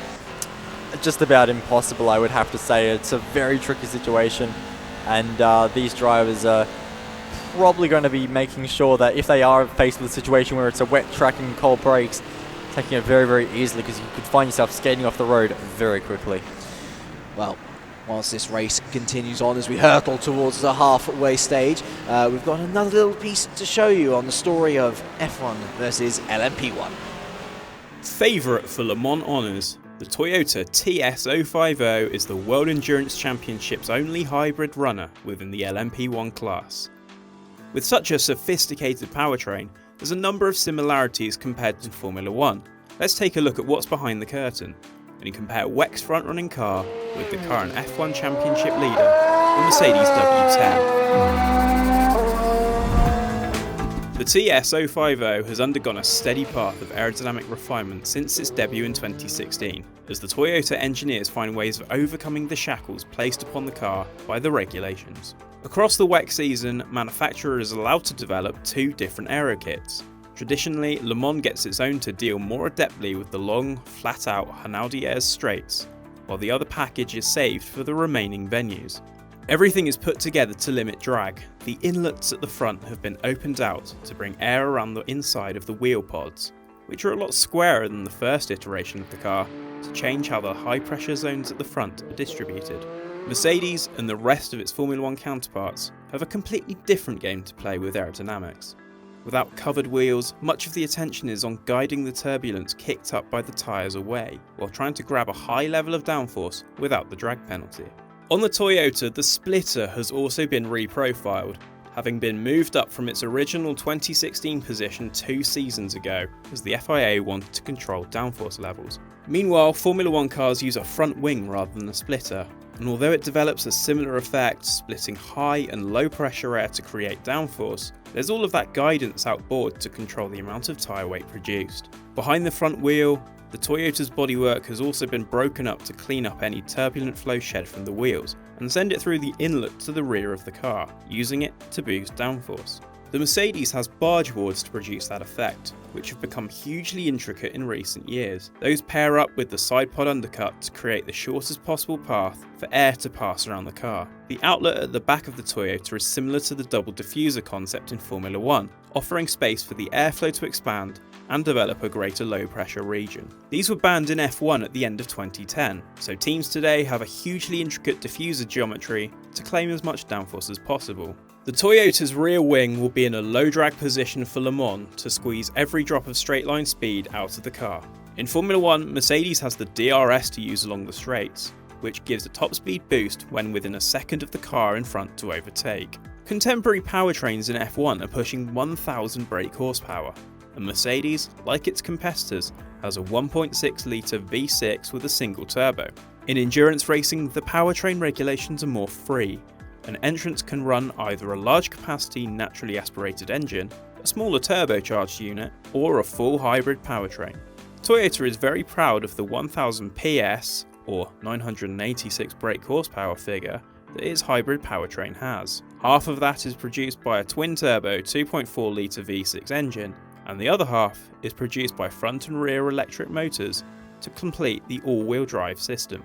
The ERS can store a maximum of an extra 8 megajoules per lap of energy, and the Toyota produced battery systems are capable of turning around 300 kilowatts of power once the energy is driven through the hybrid systems. Mercedes batteries can collect half of that, 4 megajoules a lap, but the energy recovery systems are a little different. Rather than 2 kinetic motor generator units, it has one, which adds an extra 160 horsepower, and that's helped out by an MGUH, which recovers wasted energy from the turbocharger and uses it to spin the compressor, almost eliminating any turbo lag to improve engine efficiency.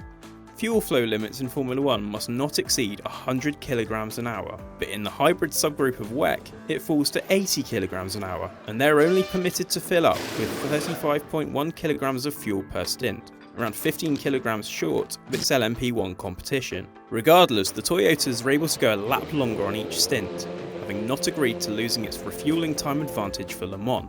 F1 cars carry a maximum of 110 kilos of fuel, and that's without any in-race refueling, so the focus there is what the car can do on track. The minimum weight for hybrid cars in WEC has been increased by 10 kilograms, now up to 888 kilos, and that's not including the fuel on board. Formula 1 cars, however, cannot weigh less than 743 kilos, and that includes a driver on board. Overall, the two are the absolute pinnacles of their individual disciplines.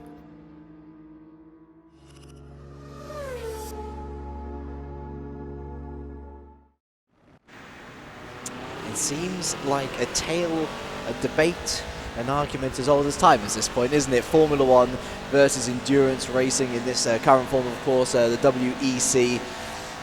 But honestly, both of them striving towards very similar goals: the advancement of aerodynamics, the advancement of engine technologies, and this actually kind of leads us into, I guess, the future of WEC. We were both looking at articles and absolutely gushing at some of the designs coming out for the hypercar, set to be introduced very soon indeed, seeing the likes of Aston Martin return with their Valkyrie concept, Toyota showing off a beautiful concept for themselves.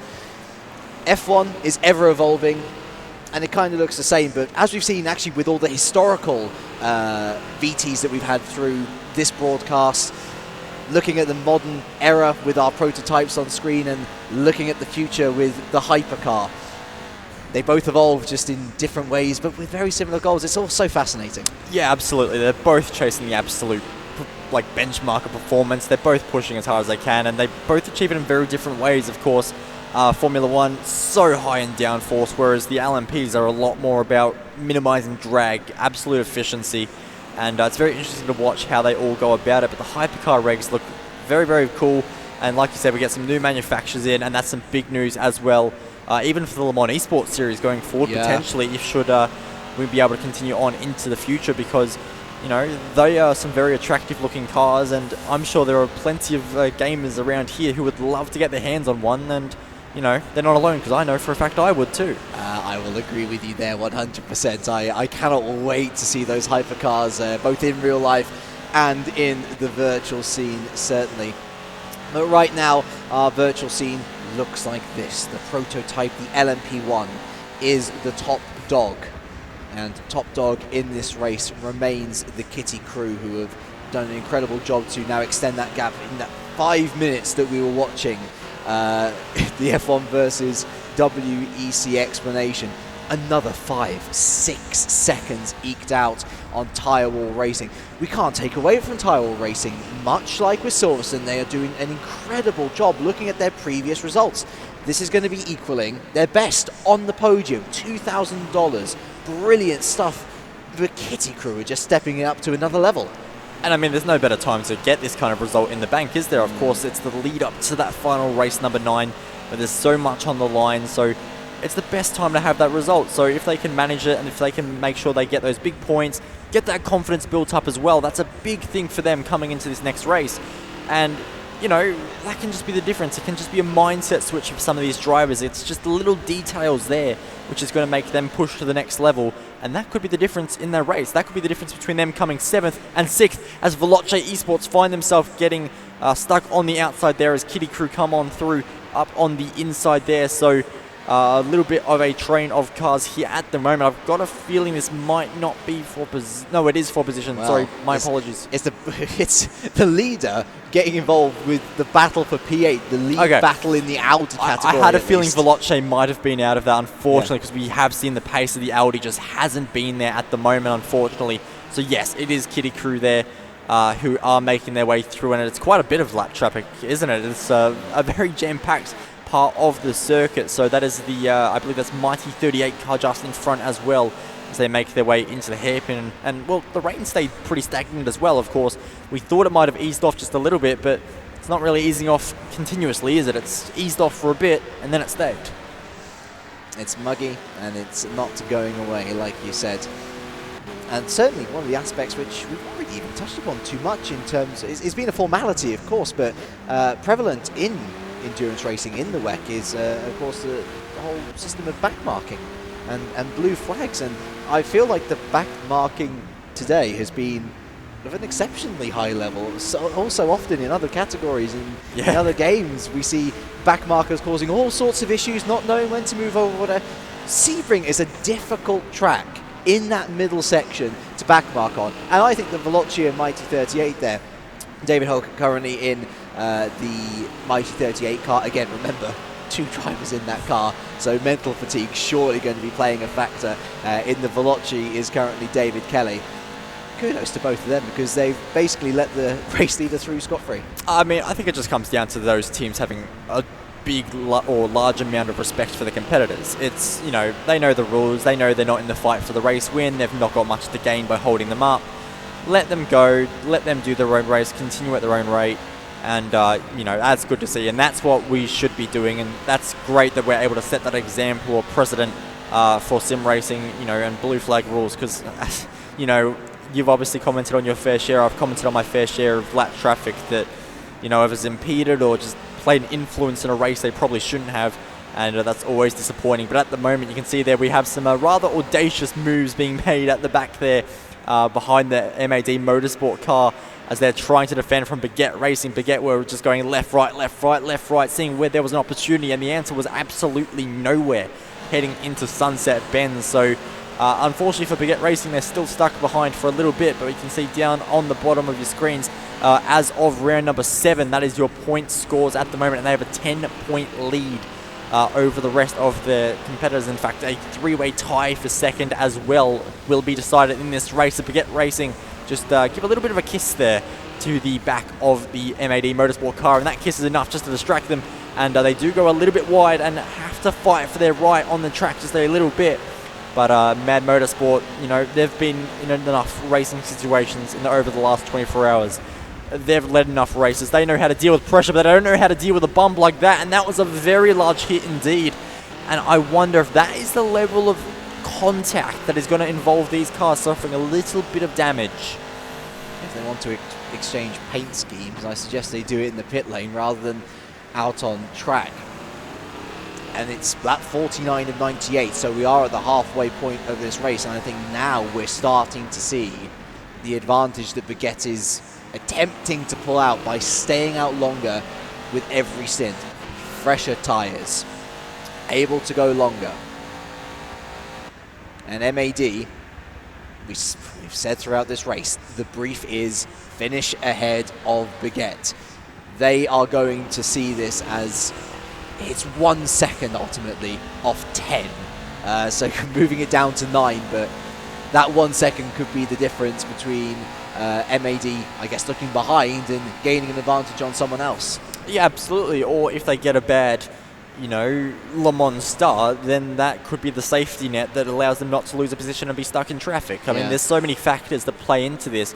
And I think that's one of the reasons why this race number 9 start is going to be so fascinating, is because there are so many different reasons and factors and little details that go into it. So, you know, yes, we can say, oh, it's only 1 second. It's, you know, how many races have been decided by less than a second?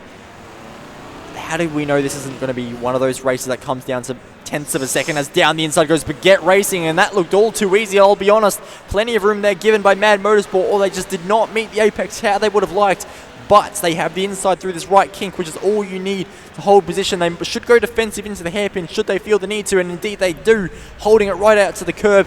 And unfortunately, there's no real way for Baguette Racing to get a better traction run out of that tricky corner. Of course, it does tighten ever so slightly on exit, but Baguette Racing not able to make anything happen into this section of corners. But they're clearly trying to threaten the move, and over the last few laps, they've really been threatening the move into Sunset Bend.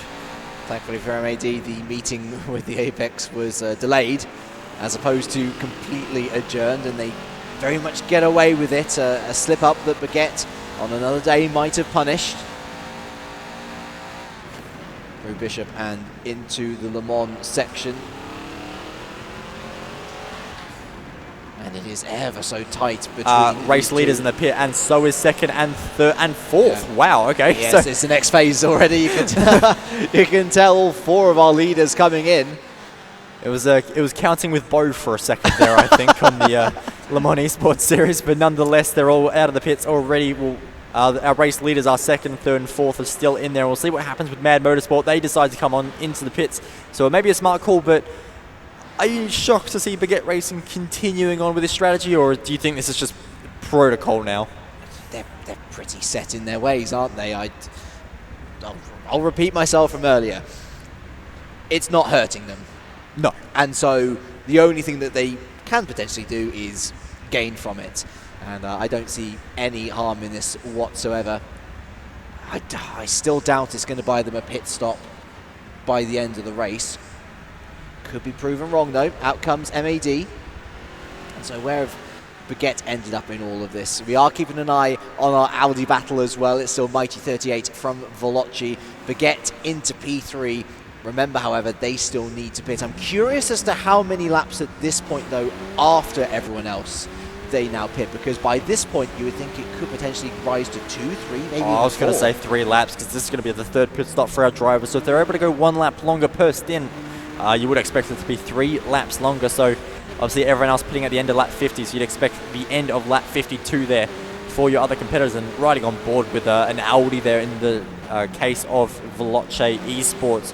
I'll see who's in the car at the moment. That's David Kelly in that car, and well, that Porsche just went flying on past. So it'd be very interesting to find out the absolute tally and see just how much every team spent, and seeing if they did all get to that 150 million mark. Because at the end of the day, you know, if you could have spent a little bit more on Audi, well, going from the Audi to the Porsche, I think it could have been worth it. So that Porsche flying through was actually the Porsche of Advocatus, who find themselves mired in the Audi field.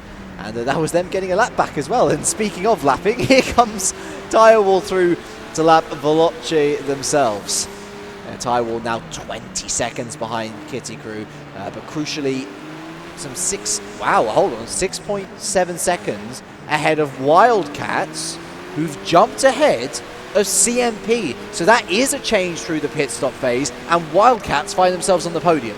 Yeah, so a very nice move there by Wildcats, well, by Wildcats pit crew, I should say, to get them out in front. So very nice to see as we look at that gorgeous yellow on the car. Of course, a bit of a throwback almost for me to the Jordan days, with that shade of yellow and also the black highlights at times.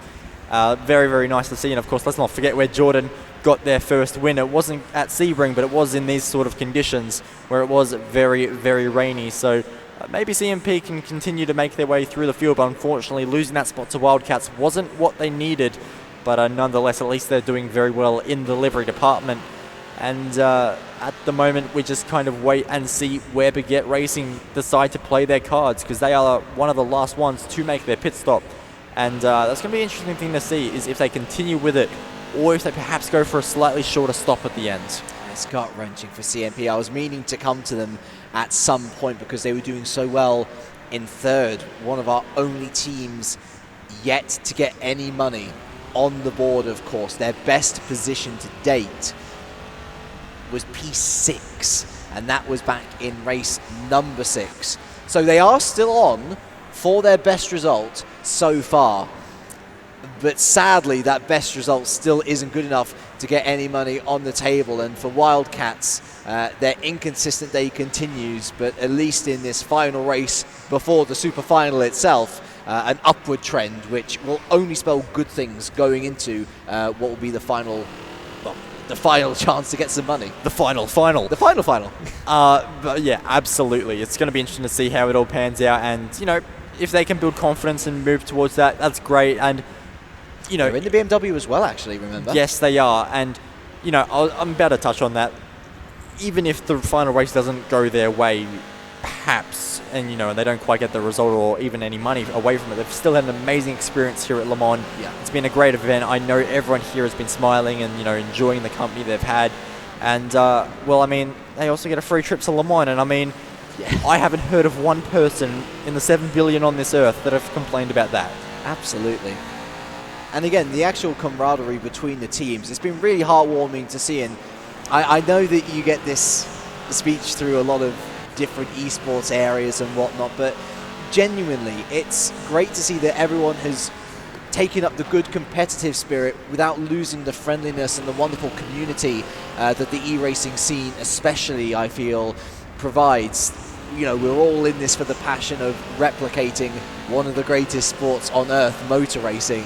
And you know, here on Forza, whatever track you're choosing, whether you're on pad, whether you're on wheel, ultimately, we just like seeing racing action, be it virtual or be it physical. Today we've had 24 hours almost. It will be 24 hours by the end of this event of 8 races so far, which have just been brilliant from start to finish. There's always been battles to look out for. There's always been strategies that have really piqued our curiosity.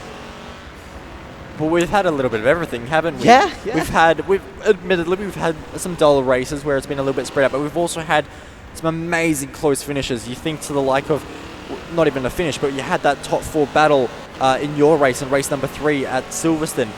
Had that amazing fight for the podium in Group C all the way down to the final lap between Williams and I think it was Keep It Simple in 2 very different cars. And then you can also throw it back to the likes of that Group C race again, where we had that red flag situation out of nowhere, throws everything on its head. We've had a little bit of everything here at this Le Mans Esports series, and Season 1, I think, I'm sure we would have rather not had the red flag, but to have everything happen and just see how everything works, I think it's been fantastic for everyone involved. I think there's a lot of promise going forward. Certainly, it's spent 7 years commentating voluntary for a job on this sort of stuff, and everything from the game down to the car selection, down to the fantasy garage, of course, down to the competitors themselves. This field is seriously talented, and there is more talent coming through every year. The future looks super bright, certainly brighter than the skies up above our virtual version of Sebring, continuing to look as dour as ever. The rain continues to be light, it continues to be persistent, but if those dark clouds are to be believed, the heavier stuff might be on its way sooner rather than later. Well, that's not what they need to know, but this is the very interesting point, because that is Baguette Racing coming onto pit road on lap 55. My prediction was the end of lap 54. So 4 laps. So they've gone 4 laps longer, which is very interesting to see. It's almost into the tyre wall. There goes the MAD car there. So Mexico, Australia and Deutschland is the meaning behind MAD, if you are not aware already, but that's actually Veloce Esports behind, so actually a bit of a further gap behind for them, and CMP joining the Rallycross program here. So I wasn't aware Forza had too much of a Rallycross program, but they're really making it happen. But I have to be honest, I know they've got 4-wheel drive, these cars, essentially, but I'm not sure this is made for Rallycross. Maybe it's a protest. We want Rallycross in our next Forza game. I love me some Rallycross, certainly.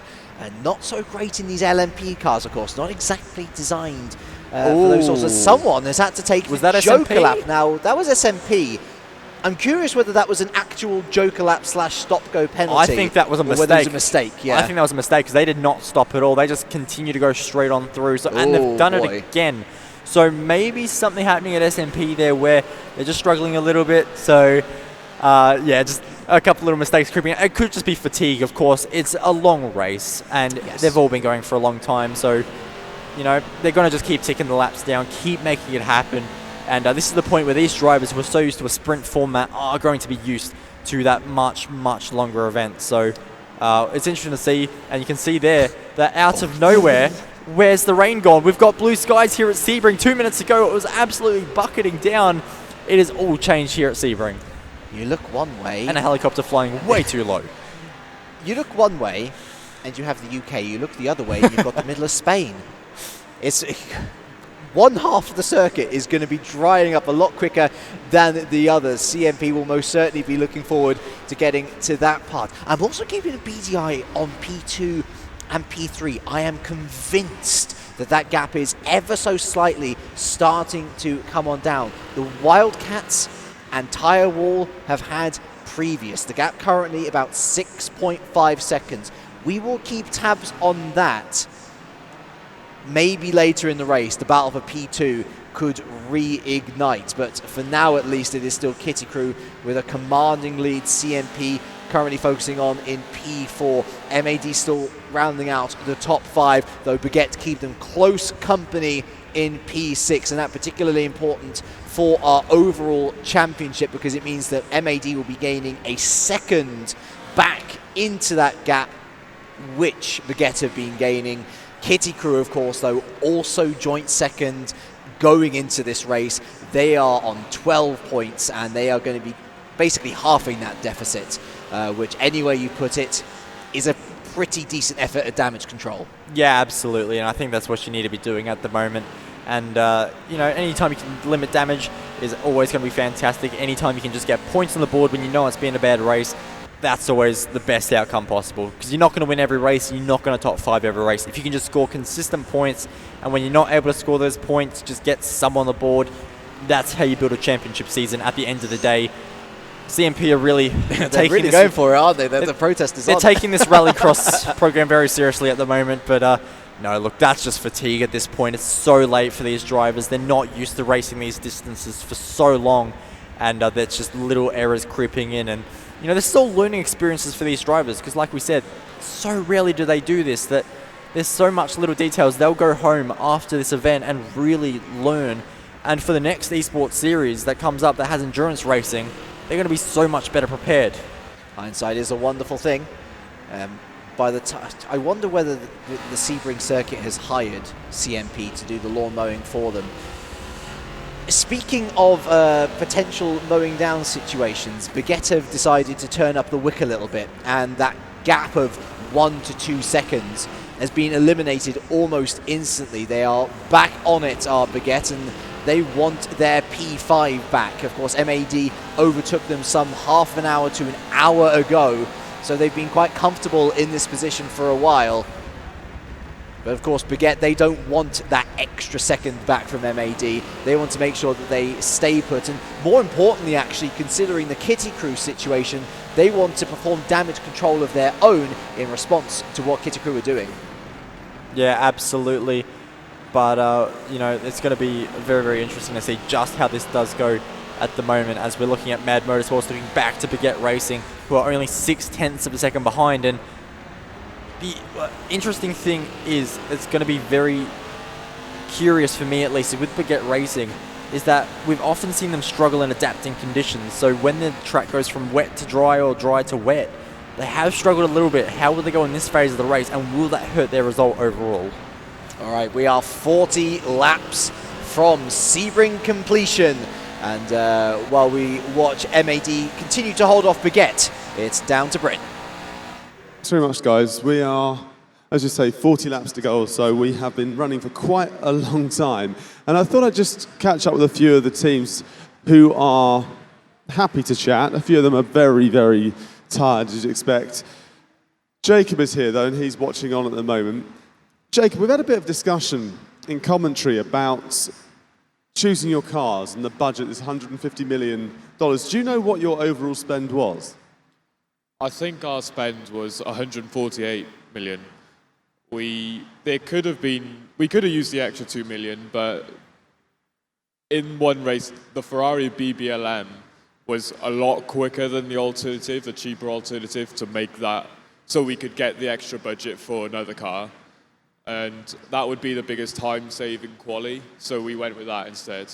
So it's a case of trying to find a compromise and saying, look, you can get a quicker one, but you have to compromise elsewhere. And so you went for what you expected to get you in a better position throughout today, or the last 24 hours or so, with the budget you had. Because I've been looking at it myself, and when I saw the list of cars, I think we've all done it. We all did right, which garage am I going to have? How am I going to... And I just bought whichever car I wanted, really. I didn't even go in a competition. But you have this whole strategy, but there's also 3 of you, and you've got a conversation going from Japan to the UK to Brazil to Japan to the UK to Japan to Brazil, all over the place. So how has that conversation gone?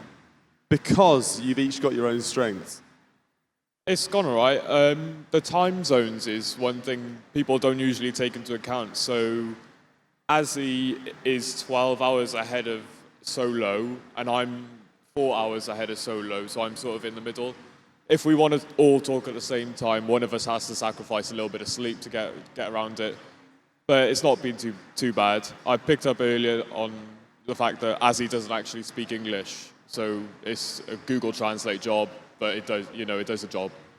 And talking about compromising sleep to have a conversation with these guys, you've compromised a lot of sleep tonight. I'm just kind of do a bit of mental arithmetic to see how long we've all been awake for when it comes to competition, and I make it about 10 to 8 now. We expect this race to be ending at around 9 o'clock, something like that, which will take us to 19 hours almost now that we've been in competition. So how are you holding up? How's your body? How's your mind? I am feeling tired, I'm not going to lie. I'm about to jump in, I think, in 1 or 2 laps. So I got to try and keep focus, keep my energy levels high. I feel like doing this event for such a long time is difficult because you're concentrating for nearly all the hours, whether it's either on the game or watching other people on the screen, looking out for things you could pick up on, and seeing if the rain is affecting anything, like what gears you have to use around corners. You have to be alert every moment. When we look at the way you guys are racing, particularly in the last race and in this race, we're seeing some, I'm going to say, questionable lines. There are some track limits that are being certainly stepped on, and we can leave that just there when it comes to track limits. But the lines going in, this is all down to focus. Yeah, it's all down to focus. There was issues with track limits in the earlier rounds, but we've had warnings at this event. We've been told if you break the track limits, you will get a penalty, which is fair enough. No one wants to see people cutting the track or extended. So you've now got the unenviable task, really, of getting into the rig very, very soon, running off maybe just shy of 40 laps, 35 laps, something like that. Currently in 3rd place. Will this be the final pit stop, or will you have to come in again? We'll have to come in again. This car pits every 10 laps, 11 if you can save fuel well. So I'll be doing, 3 pit stops. I'll be doing the remainder of the race, but I think it can go. I'm just aiming to hold 3rd position. I think Baguette have tried the fuel saving strategy, so we'll just have to see how that plays out. But if I can hold 3rd, I'd be happy with that. Yeah, absolutely. That would give you a nice second podium and another $1,000. I mean, you got one each. That would be quite nice, wouldn't it? Yeah, that would be pretty sweet. We're not walking away empty-handed at least, but even if we did, it would still be fine because we're here at Le Mans at the end of the day. Great stuff. Right, I'll let you get into the zone, collect your thoughts, but good luck for that one. So Jacob is going to get into the rig very, very soon. I'm also here next to Mighty 38 there in the next garage along from Wildcats, and it's just an incredible job that David's done right now. He's been in this rig for around 8 hours, something like that, of competition time. Obviously not 8 hours solid, but 8 hours competition time, which works out as probably 8 hours out of the last 9, something like that. He's had a 15-minute window every now and then to get up and stretch his legs between races, but because these races are coming thick and fast, there's not much time to collect your thoughts, certainly not enough time to get your composure back and get some food and drink inside your body, really. Plus, we also have a new driver in the Tyre Wall racing cars. Aaron stepped into the car as well, and we've seen him and his pace, and Tyre Wall currently 2nd at the moment, and well, they would welcome another podium. They had a 2nd in race 3, but since then it's been very much slim pickings, mostly by their own doing as well. They've undone themselves a few times, but if they can get a 2nd place here, or dare say a 1st, they're going to get a few more $1,000 in their bank, but also they'll have some very, very much needed points when it comes into the final race, because as we know, when we're talking about the final race with the Le Mans start, 1 second difference equates to a 2nd start, or delay to a start in the race. So 1 point equals to 1 second, and you want to be as close to the start as you can, as close to the front as you can, to give you some fighting chance for $25,000 at the very, very end of the all-important 9th race. So, gents, back to you both. I've given you a little bit of rest. I know it's very hard for you. How are you faring? We've asked all the drivers how they're coping. We've not really spoken to yourself, Bo. I know that you're in a completely different time zone as well from us lot, so we're struggling, and we're in this time zone pretty much, but you've got something else to cope with.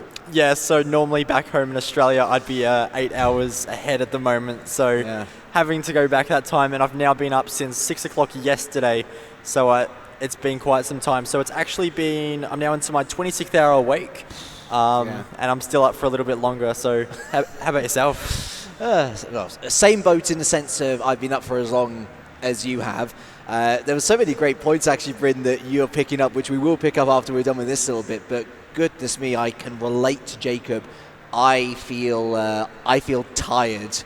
I feel like my mind's almost, if I give it one moment of rest, of a lack of concentration, I'm just going to fall asleep in my seat. It's a very comfy seat as well, must be said. Thank you Too very much for the comfy. comfy seats. Too Bo, comfy. I've got one question for you, and this is going to take a bit of your brain power, so you might have to just leave James to talk for a moment. But get a pen and paper out and work out how much sleep you've had since you left Australia, since the moment you woke up in Australia before you flew here to now. How many hours have you been here on this earth, and how many of those hours have you been asleep? Okay. I'd love to know that one. I'm going to leave that one with you, all right? All right, no dramas. All right, thank you very much, Bryn. And, well, bit of a challenge there, and we shall see how that all pans out. But we should probably get back to the racing, see how everything's panning out, because should be getting back to the pit stops pretty soon. We should. You start doing some maths, because I'm curious I'll about do my that math. as well. I'll do my math. And I can then introduce the concepts that Bryn has helped bring up through those couple of interviews. Let's touch first of all upon the baguette racing thing, the saving of fuel strategy that Jacob was alluding to.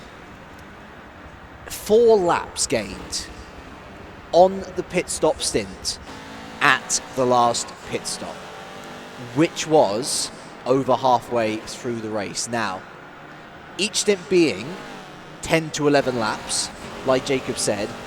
By the time we reach final pit stop phase, is that going to be enough work done to negate the need for a final pit stop when everyone else has to come in?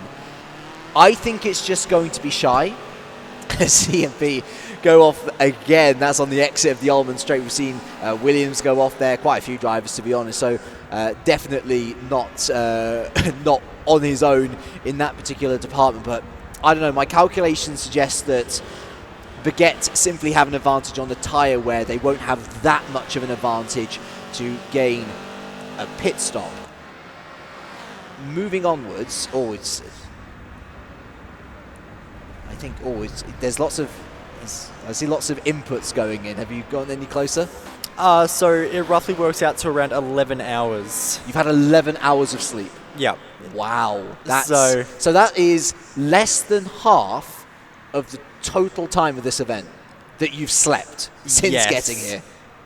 Thank you, Australian time zones. Bryn,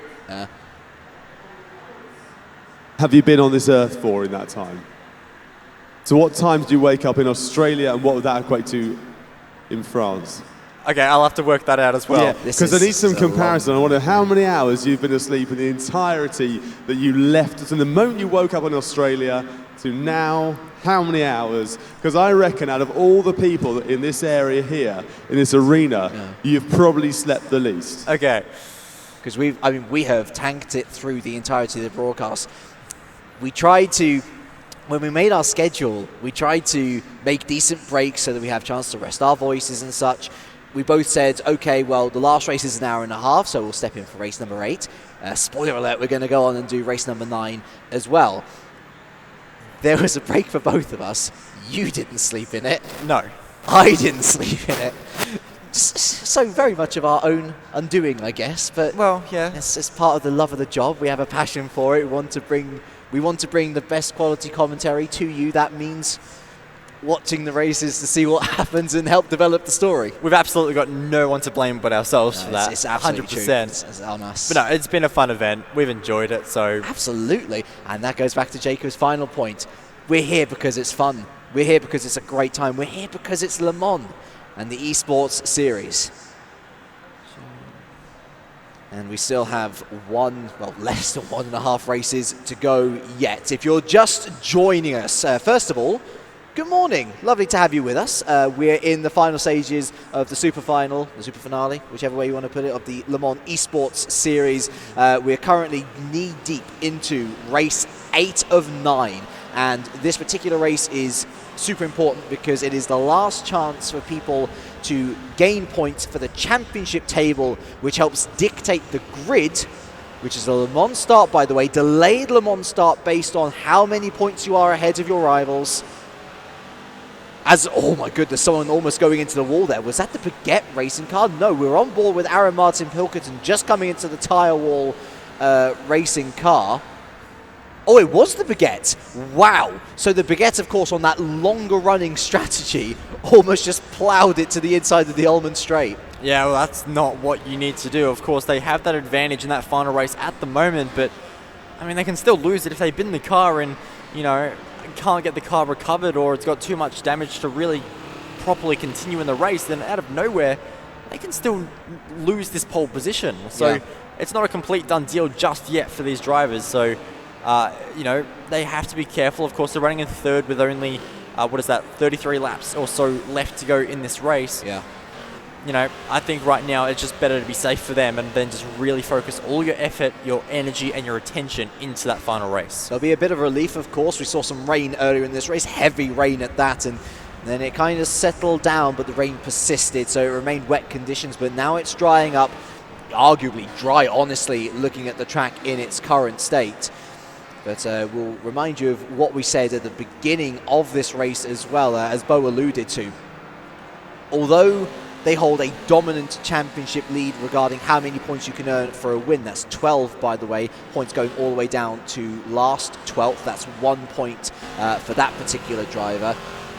Baguette only led by 10, and so admittedly, in the stronger car in this category, the Porsche, it would have to have taken a miracle from the side of the drivers who want to catch Baguette to be able to take that championship lead, to be able to take pole position into race number 9. Baguette would have had to have finished 11th or 12th. It still can happen if something like ploughing into the wall was to occur. But those moments, Bo, those are the moments as drivers when you sort of double check yourself and say, hold on a second, rather than going all out, maybe I should just be conservative, calm down for a couple of laps, Baguette into the pits as they pit on lap 66. Hopefully that's not a bad omen for them. Yeah, no, hopefully not. So it'll be very interesting to see where they do come out and if they've got any traffic at all, because that could be a nightmare for them. If so, of course, they're in a good position regardless, but you don't want to be losing time. It's just extra risk being around another car, get involved in incidents, get damaged. There's a lot that can go on in that little space of time. So for Baguette Racing, looks like they'll come out behind MAD Motorsports. So CMP have fallen down to 6th.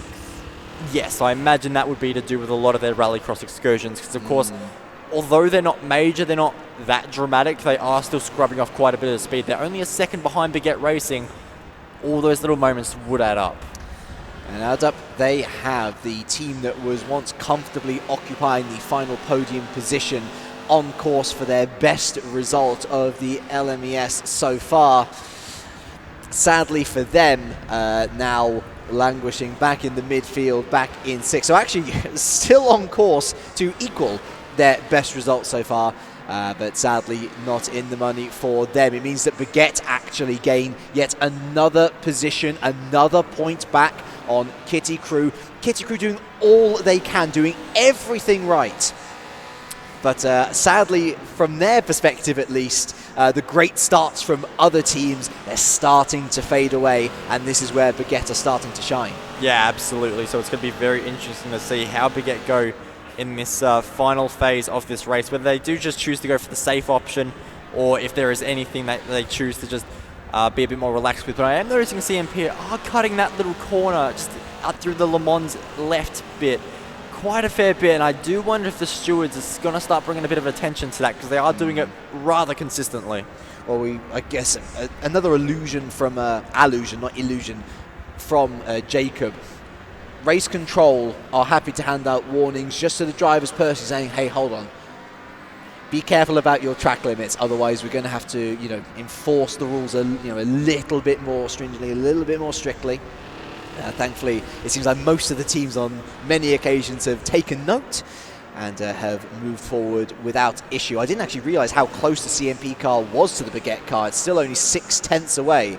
So hope yet for other teams looking to catch up to Baguette, hoping that CMP will do them a favor. Yeah, absolutely. And just to answer Bryn's question, I finally conquered the math, finally got it all done. So in 111 hours I've been on this side of the country, I've only slept 11 hours. What? Yes. Are you serious? That is... So on the flight here, only half an hour. And then obviously I've had today with absolutely nothing. Last 2 nights, only 4.5 hours each, pretty much. So, Okay, so I'm really sorry for throwing complex mathematics at you then when you've only had such little sleep. I've been thought- awake for 26 hours and you've thrown me at a math exam. Yeah, I thought for a second you might have done something around 20, 25, but 11. 11 hours. You're doing an incredible job for that. You're doing a very good job anyway, but for 11 hours sleep, that is incredible. I don't envy your body, that's for sure. It is powered by energy drink, I can tell you that much. That 4-pack of Monster I bought at the start of the week is doing wonders, I can tell you that. But nonetheless, we do have CMP closing quite rapidly on the back of Baguette Racing, and this could be very, very interesting come the end of this race, because Baguette Racing have a bit of a decision to make here. Do they choose to make another second in the battle, or do they just want to let them go? It's going to be very, very tricky to see what they choose to do, and I think they're actually going to fight this pretty hard, because they're not making it easy into turn number 1 on CNP. Well, it's been going for a while, and I hope that many of you who have joined us, whether you've joined us for the last 30 minutes, whether you've been here for an hour or two, if you've been here for the entire broadcast, the LMES, it sure is making its impact on the esports world, that is for sure. And we'd love you to check out our website. Please do go check it out. We're actually running some little competitions where you can win some merch, some lovely WEC merch. So it's not just the drivers here who can potentially gain out of the Le Mans Esports Series, but yourselves as well. So please do check out the Le Mans Esports websites. Also, be sure to check out our social channels as well. Le Mans Esports pretty much across the board, whether you're looking at Twitter, Instagram. We've got stories running on Instagram. We've got regular tweet updates, much like the 24 Hours of Le Mans, which is going to be happening in what now? 6, 7, 8 hours time? Well, 2 hours after we finish here at the Le Mans Esports Series. So if you like your Le Mans, you can almost do what would it be in the end? It'd be a 50 hours of Le Mans. So you would have obviously the 24 hours here at the Esports Series, the 2-hour break in between. That's a party, isn't it? And that will let us know on Twitter. Get in touch with us. Let us know if you're going to be trying to do the 50 hours of Le Mans. Do I recommend it? Absolutely not. It's for the nutters out there, isn't it? But if you love Le Mans, of course, you know, it's a brilliant week. I think for motorsport fans, it is one of those ones at the start of the year, you just circle on the calendar. Absolutely. At Le Mans Esports, #Super Final. Please do let us know. We'd be fascinated. I'll absolutely be checking social medias in between races 8 and 9, and who knows, if you're willing to tweet it out, we'll probably give you a little shout out before proceedings head on off. We are just under 30 laps away from the end of this 8th contest, and there is still a little bit to be decided. Actually, CMP have just come in for their latest pit stop, so already again we're starting to reach the pit stop phase, but more and more Baguette are starting to get out of sync. Yes. I am convinced that they can't make another pit stop, or they can't negate a pit stop rather, out of their strategy, and yet each pit stop phase that goes by, they seem to be actually gaining incrementally more and more out of it. Ultimately, we won't know until we reach those final 10 laps. But they've already gained a position past CMP. Yes. I'd say they've gained out of it. Well, they are gaining at the moment, but you still have to consider that there is going to be a phase where eventually that will go from them having the fresher tyres with the stint sequence to them actually having more of their stint on worse tyres compared to their competitors. Because, of course, for the first little bit, you'll have newer tyres compared to your rivals if you're going one lap longer, but eventually that will actually almost flip, and your opponents will actually be pitting sooner after you, so that they will actually be gaining on you. So it's just one of those things that will ebb and flow. You can only undercut for so many times until it really does start to bite the hand that feeds you. Speaking of biting, we have Kitty Crew here, certainly biting at the opportunity to take a second prototype win today, leading now by almost 25 seconds. Often when a leader is off on their own like this, commentary teams, they don't tend to focus on them because the battles pop up elsewhere. But let's give some focus on Kitty Crew. They have done everything within their power to nullify that gap in the championship, and ultimately what will be the gap between starting times in that final race to Baguette. Daniel Nyman yet another brilliant stint in the car. Yeah, he's done a fantastic job, and you know, he likes his prototypes. He's clearly extremely handy in them as well, and he's extremely handy at making his way into the pit lane as well. So the pit stop cycles never seem to end here at the Le Mans Esports Series, which is always going to be very interesting. We'll see if there's a driver swap there for them at all. But teams do have to watch out for the driver stint limits, because of course there's only one race to go, so everyone will be getting very close to their absolute maximum. Of course, shout out still to Tire Wall Racing. Here they are now making their way into the pits. And Wildcats, we were looking at that gap, weren't we, at 6.5 seconds.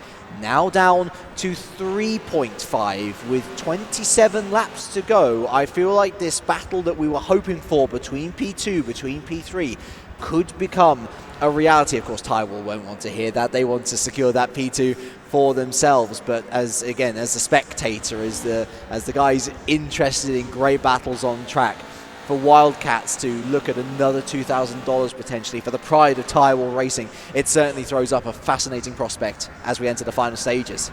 Yeah, absolutely. And I think it's just one of those things where these drivers are really going to have to be focused over the next little bit. And you know, for the guys at Tyrell Racing, of course, they'd much rather have a cruisy run to the flag. But at the same time, it's more rewarding as a finish when you do have to fend off a challenger or you have to work quite hard for it. Those are the ones that are more memorable. They stick out more in your mind than a race you started from pole and were a second lap quicker than anyone else. You don't remember those ones as much as the fifth places where you had to work everything you had for them. Absolutely, it is a brilliant thing, sim racing. And contesting in the Audi field here is the SMP Esports Racing team. And goodness me, do they have a wonderful initiative that they're running at the moment.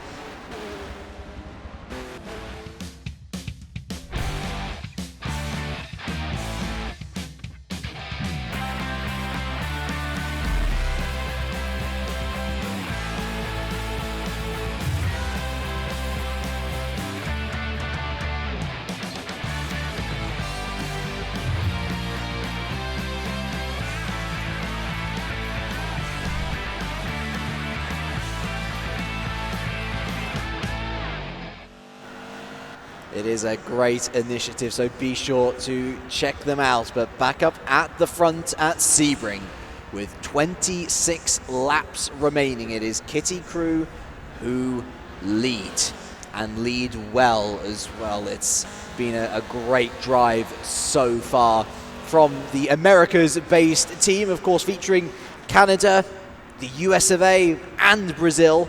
The American currently in the car, driving at his home circuit. And something to be said, actually, we've not really touched much upon the whole home spirit thing. Is there a little incentive for you, at least, if you're driving in a series with multiple different countries on the calendar, and then one from Australia pops up? Is that personally for you an extra incentive to do well? It can be. It certainly can be. Obviously, it depends on what the track is sometimes, because for me as an Australian, often we get linked to Bathurst, and I can tell you I am one of the worst drivers at Bathurst you will ever see.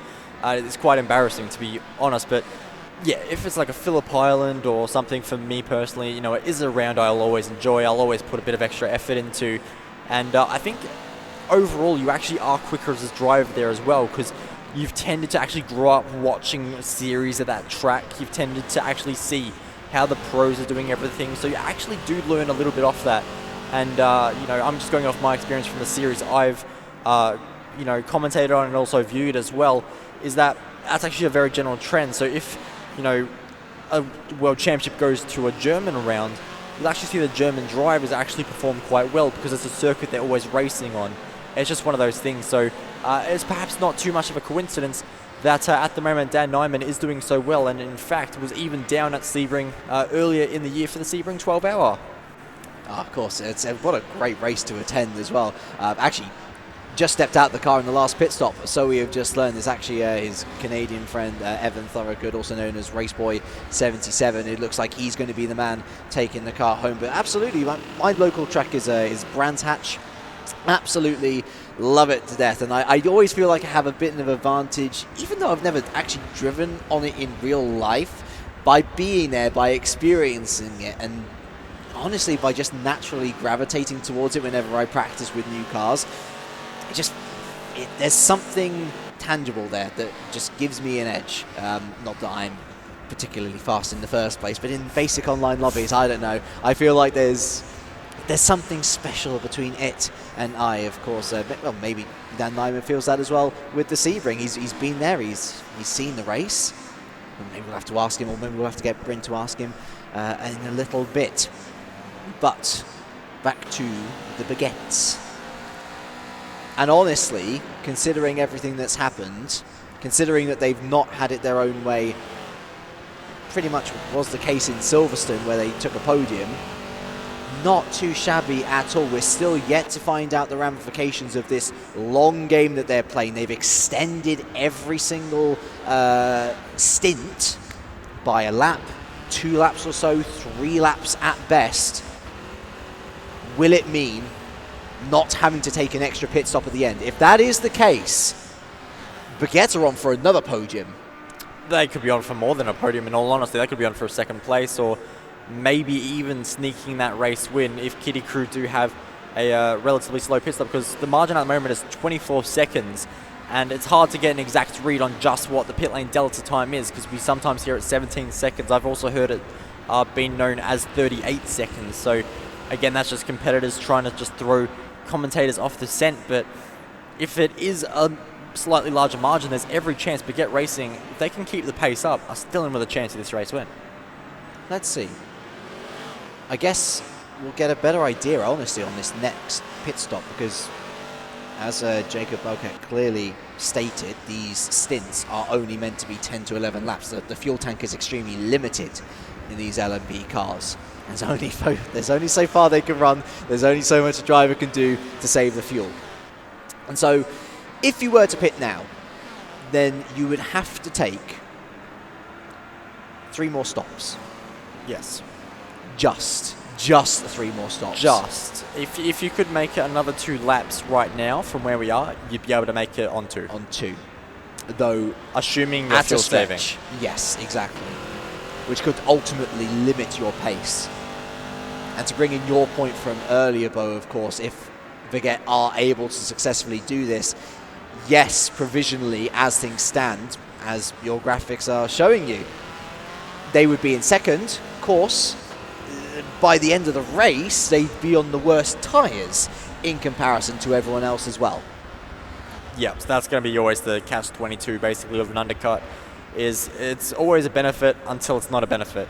Yeah. It's just one of those things, and that's how it's going to work, unfortunately, for Baguette Racing. But they're going to power on for another lap, and I actually don't expect them in on this lap anyway, so it was always going to be lap 76 or lap 77 for me, was when I expect them to come into the pits, and that should be where we see what they're really made of, and if they're going to be capable of knocking out one of those pit stops, because if they can, that is a massive advantage that no one else has really thought of.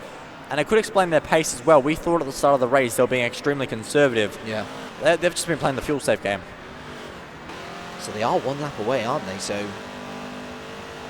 they should be good until the end with 2 stops, which then begs the question of everyone else. In order to cancel out that strategy, they have to make it to lap 87, 88. Which they're not going to. Which they're not going to. It's kind of like it's dawning on me. I think Baguette have played an absolute blinder here. Assuming they can make it. Assuming they can make it, they have played an absolute blinder. Yeah, absolutely, and it's a great strategy call, and we do see it a lot in racing where, you know, fuel saving can very easily make your way to the front. Is it the most exciting way to race? Absolutely not. But, you know, it is a very genuine tactic. It's a very efficient tactic at that as well. It's one of those things where it can really make or break a race. If you don't have the race pace, make it an economy run. You know, how many major events have we seen decided on fuel? We've seen Le Mans decided on fuel. We've seen the Indy 500 decided on fuel. So many things we have seen where it just comes down to fine little margins and one team out-tricking the rest. And, you know, that could have been any team in this field finding that little loophole. It just so happened it was Baguette Racing who have really been the forefront of this series so far, taking pole position and looking very convincing as they look to take pole position for the final race. You know what? I wasn't thinking that amazing change in strategy from the guys who we're on board with right now, Tyre Wall Racing. That switch up of the strategy in Silverstone, I didn't think it was going to be bettered because it was so on the fly. It forced the issue and it got them second place in that race. And yet, you don't just change your strategy on the fly if you are Baguette Racing looking to play the long game. This is planned out from the very beginning. Yes. And so they've stuck to their plan. And fingers crossed for them if it does come off. Goodness me, what a brilliant drive it has been. Well, if you didn't, of course, start doing this from the start, it's going to be very, very tricky to even make it this far. So yeah, they would have had to have planned it from the start. They would have had to have known that that was an option, and fair play to them for actually reading into that. So it's going to be very, very interesting to see. All right, well, lap 76 of 98, 22 laps remaining, and whilst the battles start to boil on up again, and whilst we await Baguette Racing's ultimatum, let us hear from Alan McNish and his first experience at Le Mans. When I grew up in Scotland, there was a team called Écurie Écosse, and Écurie Écosse had won this great race in 1956 and 57. But also, they were one of my first ever sponsors when I started karting. And so therefore, I knew the name and the history. But in reality, it was a little bit before that as well, because I was given a book at Christmas, and it had the circuit of Le Mans, this great, long, big track in the middle of France that I had got so much tradition and so many stories about it. So I'd say from probably the age of 8 through that book, and then latterly through Écurie Écosse and the names and the Derek Bell that came out of the different races was really the thing that got me inspired in it.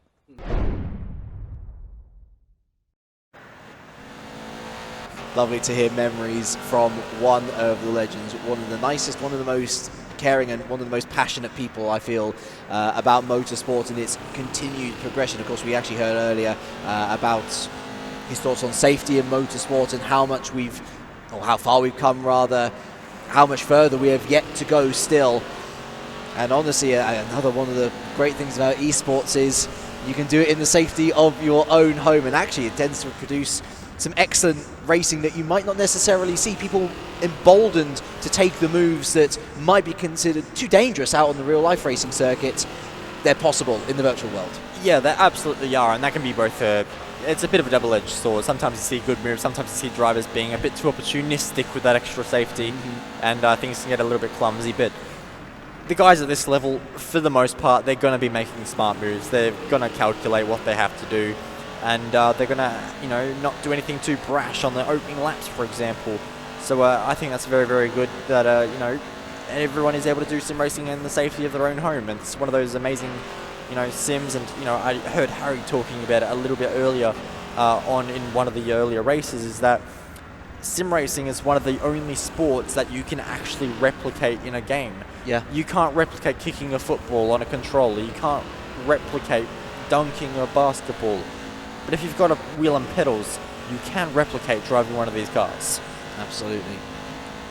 It does lack the G-force unless you've got a lot of money to put into a super simulator, but at its basic level, it's skills that are transferable both ways, and it's why you'll see gamers nowadays moving on into the greater world of motorsport. You look at top racing stars nowadays, the likes of Lando Norris, the likes of Max Verstappen, who grew up with racing games. That is basically where they made their start before moving into karting. And another great example of that as well would be Igor Fraga, as we actually just see Baguette Racing, they're just doing a Tour de France through the grass there as well, so not ideal for them. But yeah, Igor Fraga is a great example of that as well, because of course he comes from a much larger gaming background where there wasn't really necessarily anything as Mad Motorsports. They're going to get all kinds of sideways there.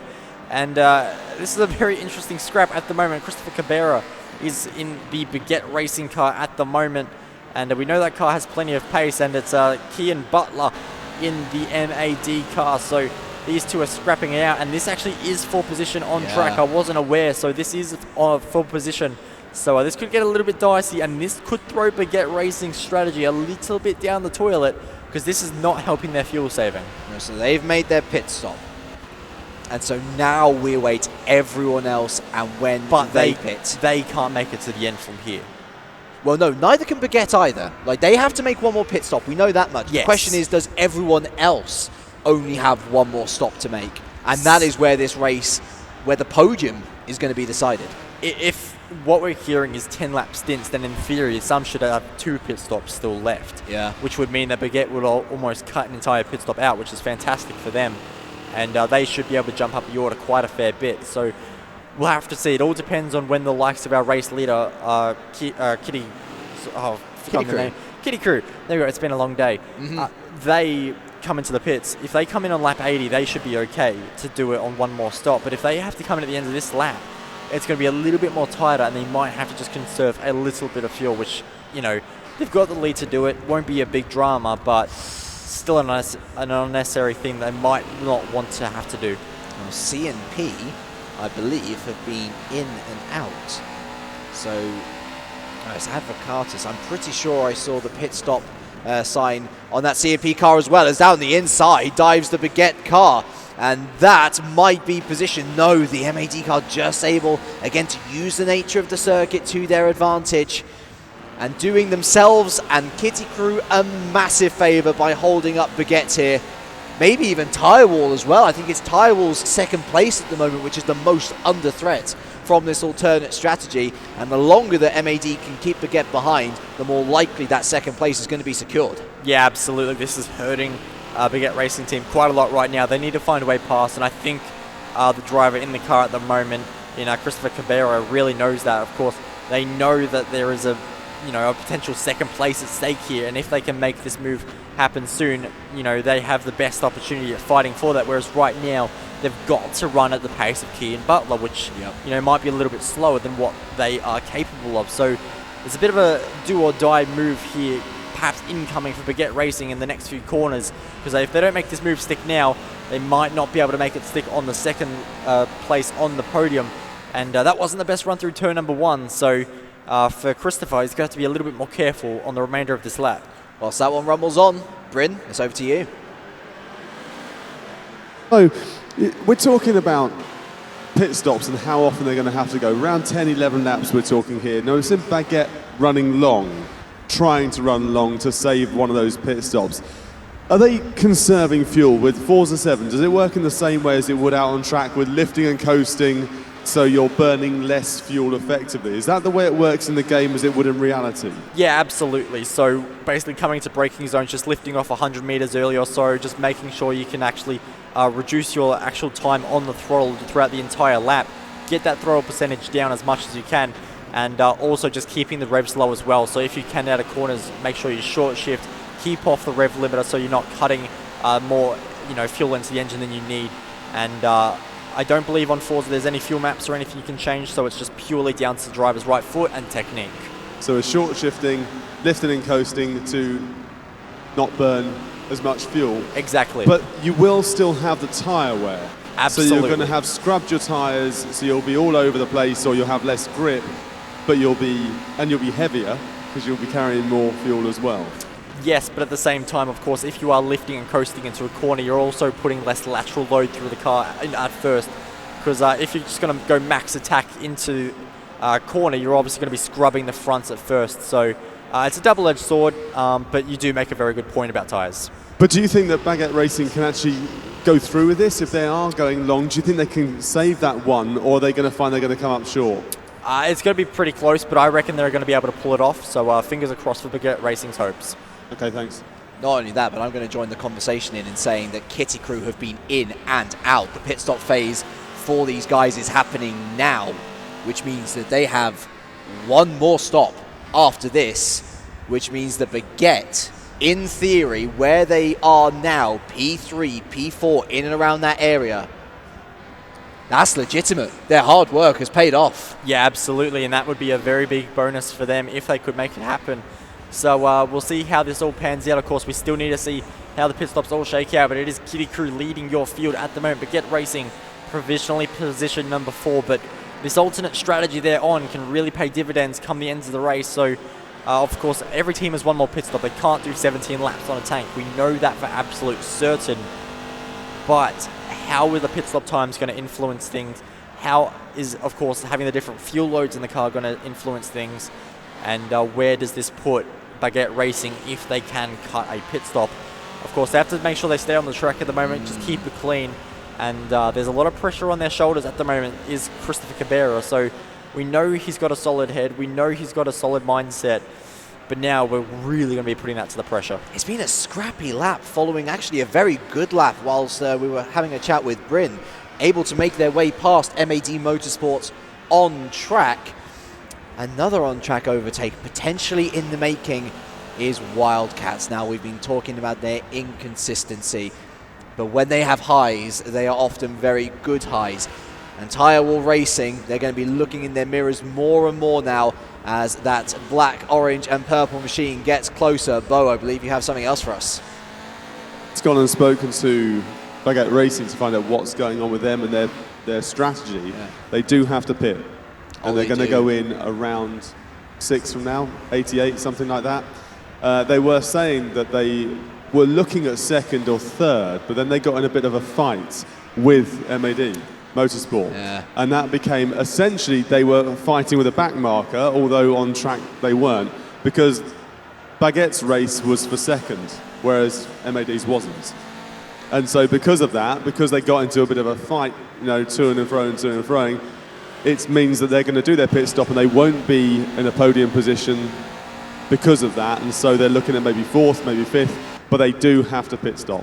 One more. So MAD, they may not have saved themselves, but they may have helped Kitty Crew out by gifting them just a few more seconds advantage.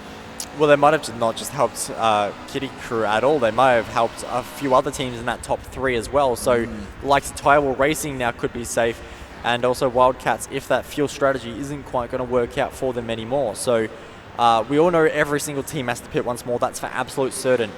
If they have to pit before, I'm going to say, lap 86, they're going to have to pit twice more. Yeah. Should they have to. Beyond that, it could be a tight fuel save or a comfortable to the flag. That's what we'll have to see when they do eventually decide to come into the pits. But it is going to be very, very close and marginal for a few of these teams to make it to the end. So that's what we do know. I don't envision any of these guys pitting in the next couple of laps, though. The pit stop phases have been going that way. And it was a great overtake on the MAD car, but it did take a little too long. Dark clouds still brewing up above us, but you can see over the other side of the circuit, it's clear blue and sunny skies, and Sebring set to stay dry until the end of the race. Now we've got 15 laps, or the better part of 15 laps remaining. Looking at Tyre Wall, currently in P2, one-time leaders of this race, looking to replicate pretty much first and second from round 3 where we last used the modern prototypes. It has been another brilliant drive from these guys. Martin Pilkington back in the car, another great stint, and ultimately helping them in their battle to try and make their way into possibly 5th, 6th in that ultimate super final. Well, I think what that just proves is just how good the guys at Kitty Crew Racing and also Tyre Wall Racing are in these Le Mans prototype cars. They've got them figured out, they've got a solid setup, they know how to drive them. Of course, a lot more downforce in these cars than any other car we're really driving here today. Of course, the GTEs will be running in the final, have a lot less downforce. The overall lap time will be a lot less as well. So it's going to be very, very interesting to see how it all goes out. And, you know, the Le Mans prototype cars are very difficult cars to drive, of course, with how much grip they do produce. So looking towards the end then, Kitty Crew, they've earned their advantage. They're pretty much safe there, unless they make a mistake. But again, previous form suggested they should be good on that front. We're still asking questions about this Tyre Wall team. Can they hold on from the Wildcats? That's a fantastic question, and we're going to see how it will go because, you know, it's always going to be a tight battle for these drivers at the moment, and they've just got to try and close in on one another.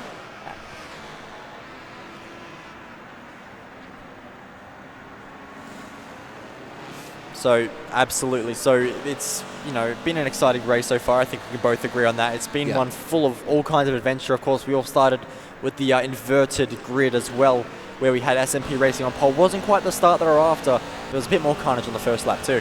Absolutely, and let's start from the beginning, shall we? Doors are open to our wonderful esports arena, and to everyone out there, welcome. Good morning. It is the day of the 24 Hours of Le Mans, but here we have been racing already for 20 hours or so. It has been a long day and a bit, and into the race 8 we went with a strong advantage, going the way of Baguette. 10 points clear of everyone else in the table. There were 3 tied for second place though. We had MAD Racing, we had Veloci Racing, and we had the Kitty Crew. Kitty Crew, who won round 3 at Silverstone in these modern prototypes that we were moving into for the second time, and they have very much replicated that excellent form, starting midfield, moving their way through so smoothly, so nicely, better actually than Silverstone, and find themselves in a strong position. But Bo, there was a bit of an extra spice. We love that word. That's our word for race 8, certainly. And it came in the form of the weather. Absolutely. The race started in overcast conditions, and we were already eyeing off the weather. We were like, oh, that's a little bit darker than we perhaps would have liked.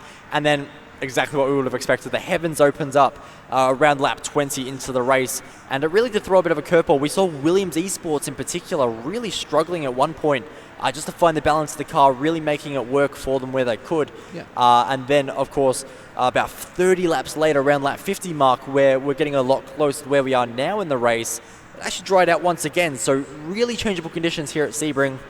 Not something you normally typically see in the south of America, basically. So, it's a little bit different for Florida. But these days do happen with the weather. It's always going to be a bit tricky, and the drivers had to adapt. And Kitty Crew did a fantastic job. We saw them previously in the wet weather races. When it adapted, or the weather needed adapting to, they were the ones to go to, and they proved it once again. A brilliant drive, and they were joined in brilliant driving by Tire Wall Racing, another team that did exceptionally well, especially considering their record throughout the entirety of the day. In P2, once again, looking to replicate that result from round 3, but there were some losers as well. CMP, who started so strongly. They were on the podium for a good quarter of the race before falling back. MAD, they were a winner early on, looking to jump both CMP, looking to jump Baguette, jumping Williams also as well, who have fallen away as time has gone on.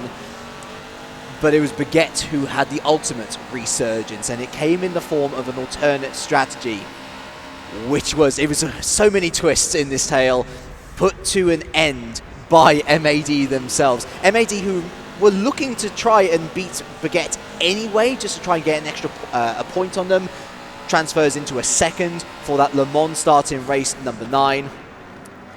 They held them up for too long. They wrecked the strategy, and so Baguette now looking at 4th, 5th, instead of a potential podium fight, which has closed in since the halfway mark, and is now, it's been simmering, and it's ready to boil over. Tirewall does such a great job so far, but they've got one final challenge before they take that P2 for themselves and the $2,000 that come with it. It's Wildcats, and they're on a charge. Yeah, absolutely. So Wildcats have a big challenge ahead of them, but of course they're in this situation purely because of some of the different fuel strategies we've seen in this race.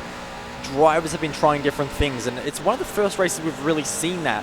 In the previous 7 races, we hadn't really seen drivers get too risky with fuel strategies all too much.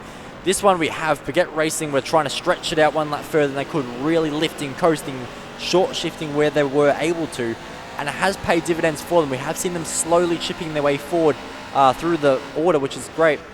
And they were managing to get around 12 laps a stint at some points, mostly around 11 laps, but the opposition was only managing 10 laps. And when you consider, that's 1 or 2 laps, it might not sound like much. That's 4 minutes extra of track time at some points. Yeah, it all builds up, doesn't it? That's one of the great things about endurance racing, is those different strategies, is the ability to both plan so far in advance to make sure that you're super prepared. And as we saw earlier in race 3, the ability to switch it up on the fly and gain out of that. And into turn 7, it's going deep. Is a Tire Wall. I was going to call them tire wide. They did go very wide indeed, and that has actually lost them the position ultimately. put under pressure. They finally cracked. Not quite, because that was the SMP Racing car that did go off there. So Taiwan Racing are still in that spot, but that does definitely put them under a lot more pressure than they otherwise would have liked. So actually, no. So it was apparently so. Yeah, it was Wildcats who got ahead. So we got wrong information from our director there. That is okay, because it is now on for Wildcats. They have to put pressure away. They have to try and make something happen here. So this is the battle for second and third in this race. And, you know, there is financial differences between these two positions. You know, second place nets you 2,000. You know, that sounds a lot better than only 1,000 for third place. So there is pressure on both these drivers to make sure that they can get to the finish line ahead of the other. And for the two drivers in the car at the moment, it is not going to be easy at all. So representing Wildcats, we do have Jacob Burkett, who has that injury with his arm. So he's having to do all of this whilst really struggling to get that rotation in his arm with that injury he got in cheese rolling hilariously. But then you also have Tyre Wall Racing. We have Aaron Pilkington, who is just putting on so much pressure. He made that little bit of a mistake, so he's going to be, you know, a little bit hot under the collar. He's not going to be too happy about that. He's got a chance of redemption over this next 11 laps remaining. Right, we have a fascinating story. I don't think this is just the battle for second and third. This is the battle for second, third, and fourth, because Baguette have just pitted. And of course, all these guys still have one more pit stop. Absolutely. After Baguette. So Baguette, earlier in the race, they were longer stinting. It's kind of turned into an undercut in a strange sort of way. So Baguette's the first to pit out of all of these guys in this final phase.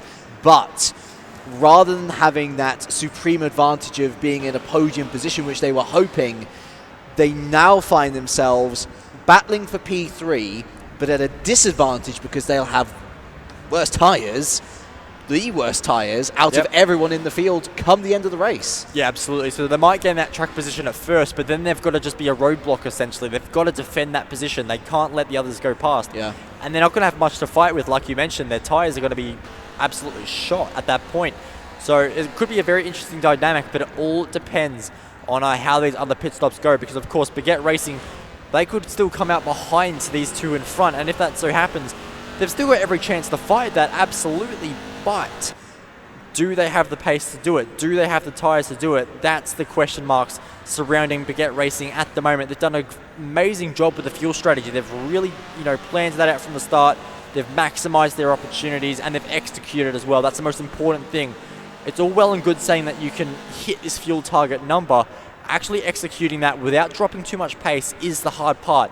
They've not been slow. They've hit their fuel target. So a great job by Baguette Racing there. So it's all up to what their opposition are doing. And I believe I saw two cars in the pits there. We'll see who that was in the pits at this present time, because of course we are still awaiting pit stops for Wildcats Tyre Wall as well. So this could get very interesting, but they're not pitting this time around. So we'll have to wait and see next time. 10 laps, 9 laps to go. As day breaks in earnest outside, the light shines through on Sebring here in Forza Motorsport. CMP and SMP into the pit. CMP look locked in for 6th. Remember, with these Porsches and Audis, very much in this environment at least, two-tier racing essentially, and there has been an excellent battle for the lead of the Audis between Veloce and Mighty 38 all race long.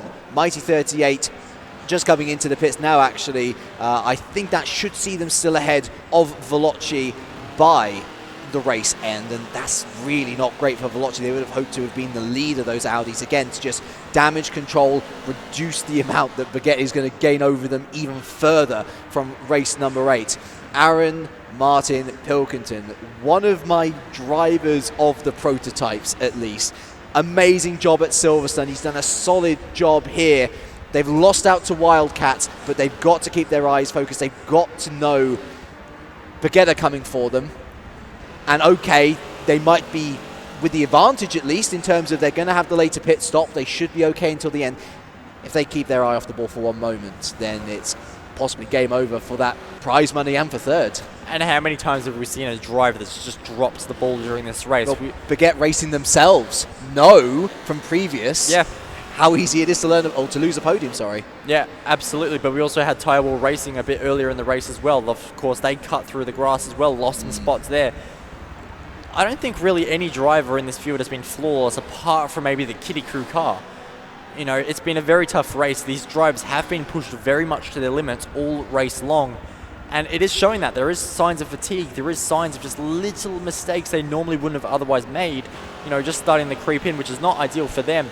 But for your race leader, it's been bulletproof. Their last lap was 0.3 slower than their own fastest lap. So that's pretty good consistency when you consider we're 90 laps into the race. That's a lot of, you know, pressure and consistency and endurance that have to be going through right now to make that kind of lap time possible lap after lap. Oh, brutally so, brutally so. And I want to give a shout out to MAD as well. Clearly not the most at home in these prototypes. The two races that we've witnessed have proven as much, but they've given themselves a good account in this particular race at Sebring, and they've helped at least throw Baguette off their strategy enough so that they won't be further on up the road to extend the gap to themselves.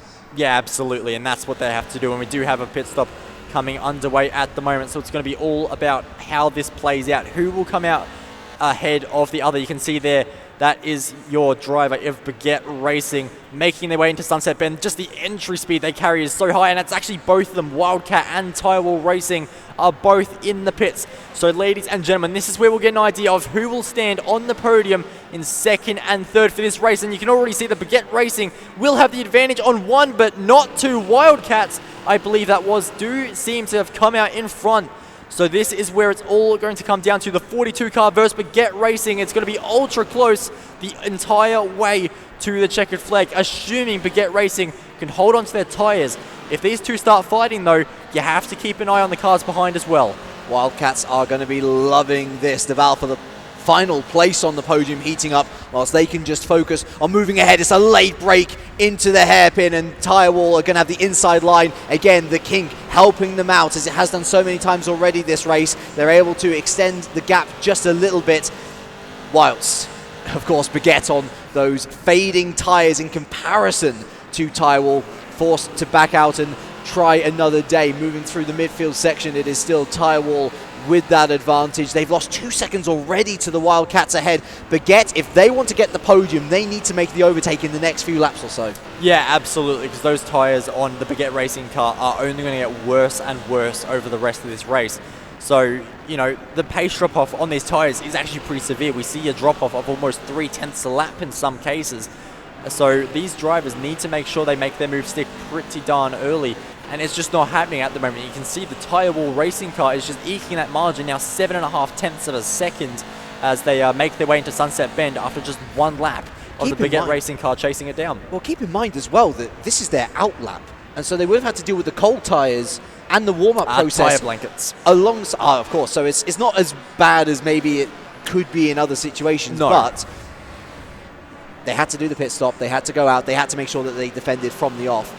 And looking at this time around, going into the same section when Baguette were absolutely on it, they were challenging into this corner, the gap is still there. And Tirewall, they see the checkered flag now, it's 6 laps away.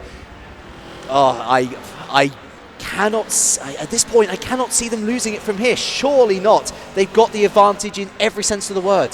Stranger things have happened. Of course, we saw that so many mistakes, particularly earlier in the race, with cars just making self-spins and little errors that you perhaps would normally never otherwise see. So I'm not going to count this one done by any means yet, but you're most certainly right. It does look like the advantage is well and truly in Wildcat and Tirewall's favour. So they've got the fresher tyres. They're a lot safer on fuel as well, so they should be able to make that margin work for them. But one mistake, we've seen it happen before, and everything can turn on its head. So for Baguette Racing, they just need to keep their head down and hope for an opportunity to come up. Right, through Bishop we go, on board with the Tirewall car. Up in the distance we can see the Wildcats, and you can see there just how close Baguette remain. And a little bit of a mistake there through the Le Mans section from the Wildcats, and that 2-second gap actually, Bo, has all of a sudden dissipated. And I was saying earlier, I don't think it's so much a battle for second and third, but more for third and fourth. If Wildcats keep on making mistakes like that, then the battle for second completely reopens. Yeah, well, it certainly can. So we'll have to wait and see how it does go between these two drivers. And it's going to be very tough to see as well, because, you know, these two haven't really been fighting each other on track all too much. during this race. We don't know their true pace. We haven't really seen them in many fights either, so there's a lot of unknowns here between Wildcats and Tirewall, but the gap is 1.1 seconds. On the exit of the first corner, just 1 second flat. 5 laps left on the ticker. Wildcats second, Tirewall third. And your championship leaders, Baguette Racing, in fourth. A reminder that every single point that they have over the rest of the field equates to a second head start for that Le Mans start in the Super Final race number 9, which is coming your way very shortly.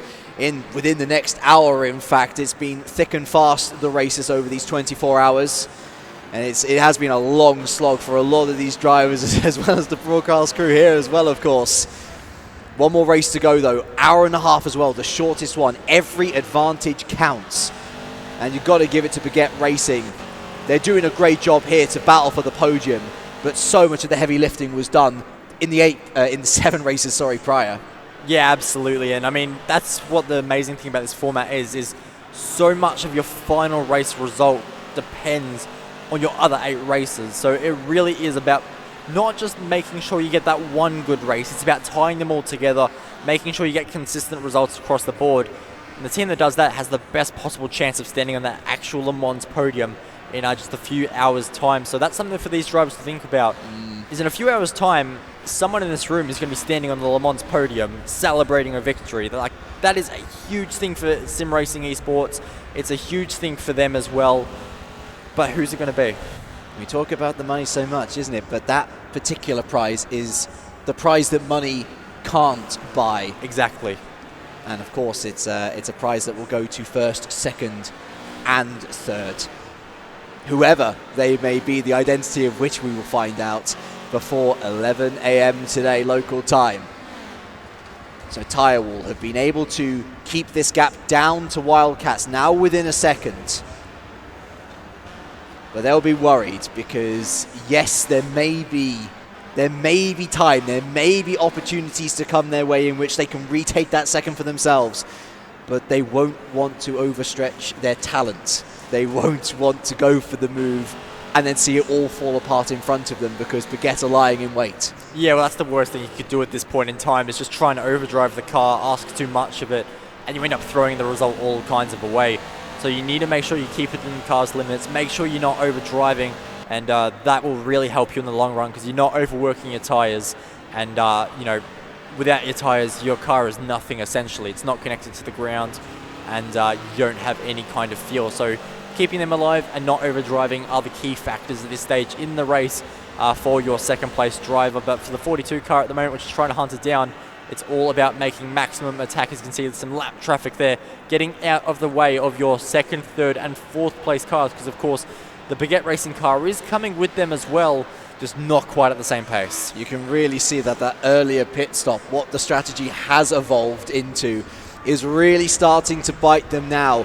Tirewall, less worried about what's in the mirror, more worried about what is ahead. 3 laps remain on the clock, and generally speaking, the braking zones is where Wildcats have found a lot of time in past races, but Tirewall looking to use the braking zones to their own advantage. Out of corners, the acceleration zones, Wildcats, though, putting on a real performance here. I mean, look at the gap that they've been able to extend it, but then it ebbs and it flows. I think that a mistake may be what separates these two come the checkered flag. Well, I hope it's not. I hope it's just pure, flat-out driving and everyone pushing themselves to the limits.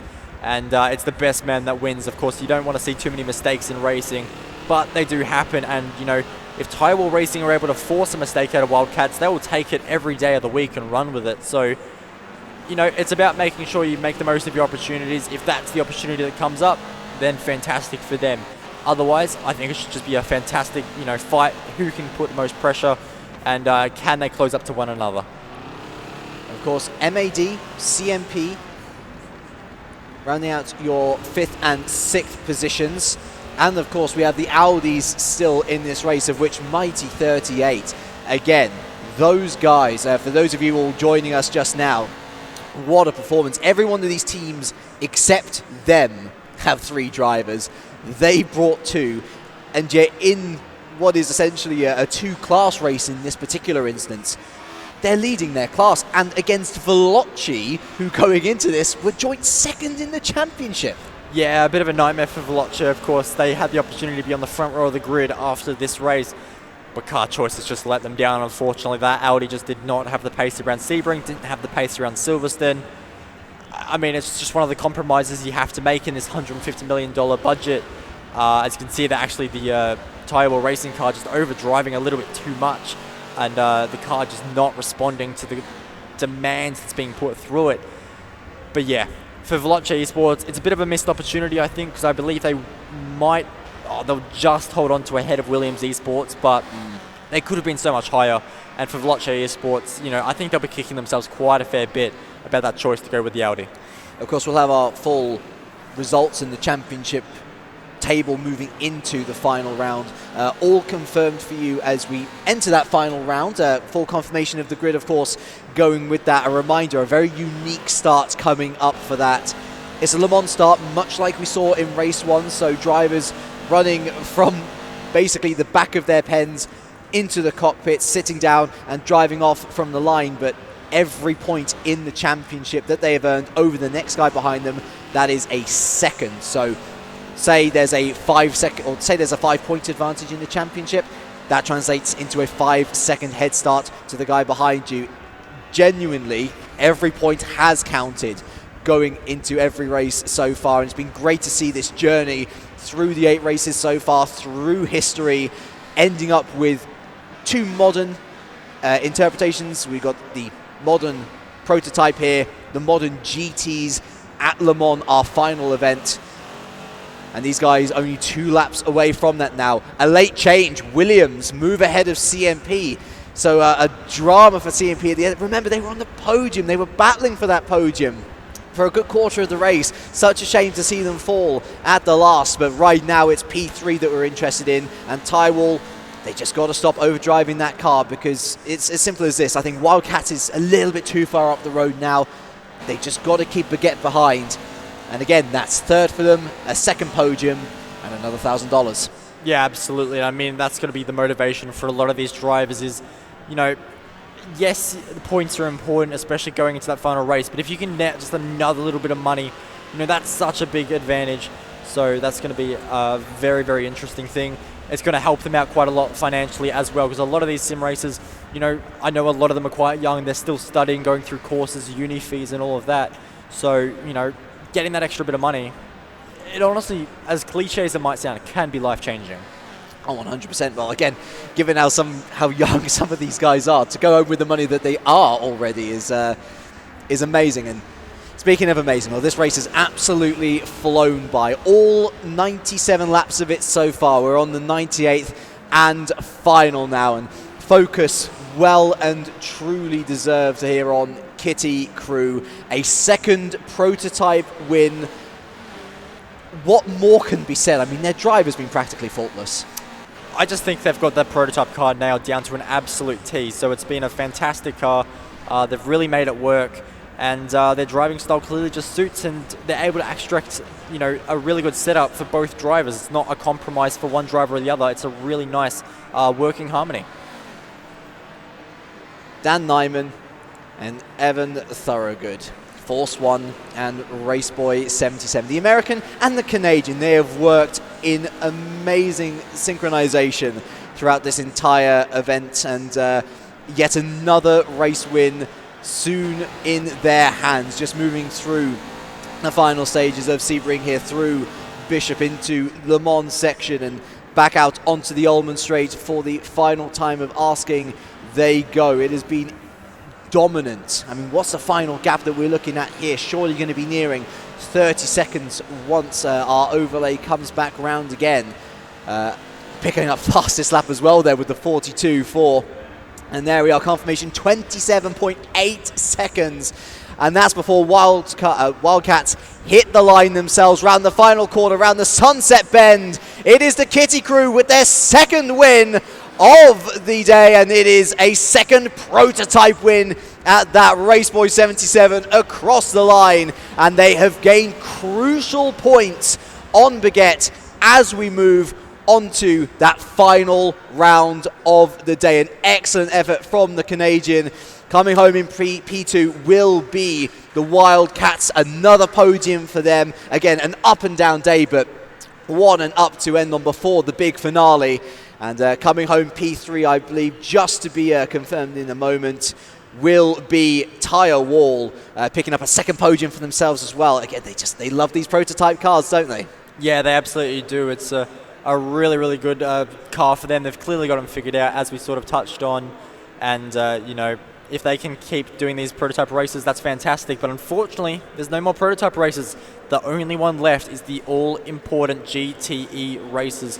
But we do believe that Bryn is getting ready to interview our winners down there at Kitty Crew. And so, Bryn, we'll throw it over to you. Yeah, thank you very much indeed. I was just doing some quick arithmetic to find out how much money these lot have just earned over the last 19 hours racing. Congratulations for that one. Well earned. Yeah, thank you. It was all Dan. He earned it. I just held the lead after he got a huge lead. Well, that's nice, isn't it? Well, ignore you then, Evan, right? So well done there. So put in all the hard work. Yeah, I felt really confident in that car, and I think it showed because even though I'm completely exhausted, I think I was really consistent given the circumstances. Yeah, being completely exhausted, that doesn't really help, but you've now got to kind of calm down, get yourselves reset for the big one. 1.5 hours of racing ahead of you with a $25,000 prize. What is your game plan? Just looking here, so Kitty Crew, a fourth, a third, a first, a sixth, a sixth, a fourth, a ninth, a first, $7,000. That's what I think I've worked out that you've got yourselves over the last 19 hours. You must be pretty pleased with that haul already. Yeah, overall we're pretty happy. There are a couple of spots in there that we'd like to improve, but overall I think we did really well, and as you can see we were pretty consistent, and we got a little bit of money going into the final. Yeah, so when it comes to the final, all three of your drivers have to have some seat time. So do you have your strategy already worked out? Are you going to go sit down, bang your heads together and come up with a new one? I think we have a pretty good idea of what we're going to do, but we're going to, I think, debrief a little bit and talk it over and come up with a game plan going into the final race. Okay, right. Well, I'll let you go and do that, and I'll pester you in a little bit. Okay, so go and get ready.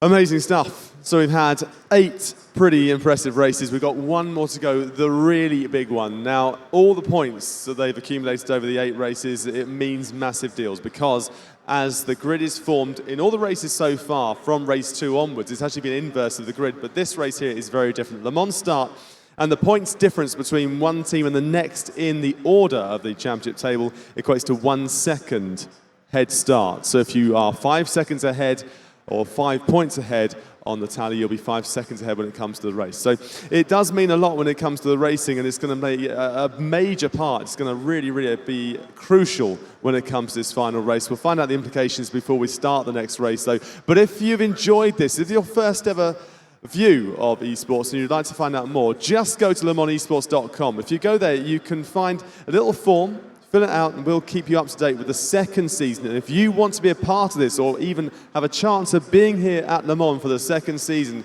get onto that website now, fill out the form, and we'll give you loads more information over the coming weeks. So we'll see you back here very, very soon for the Super Final.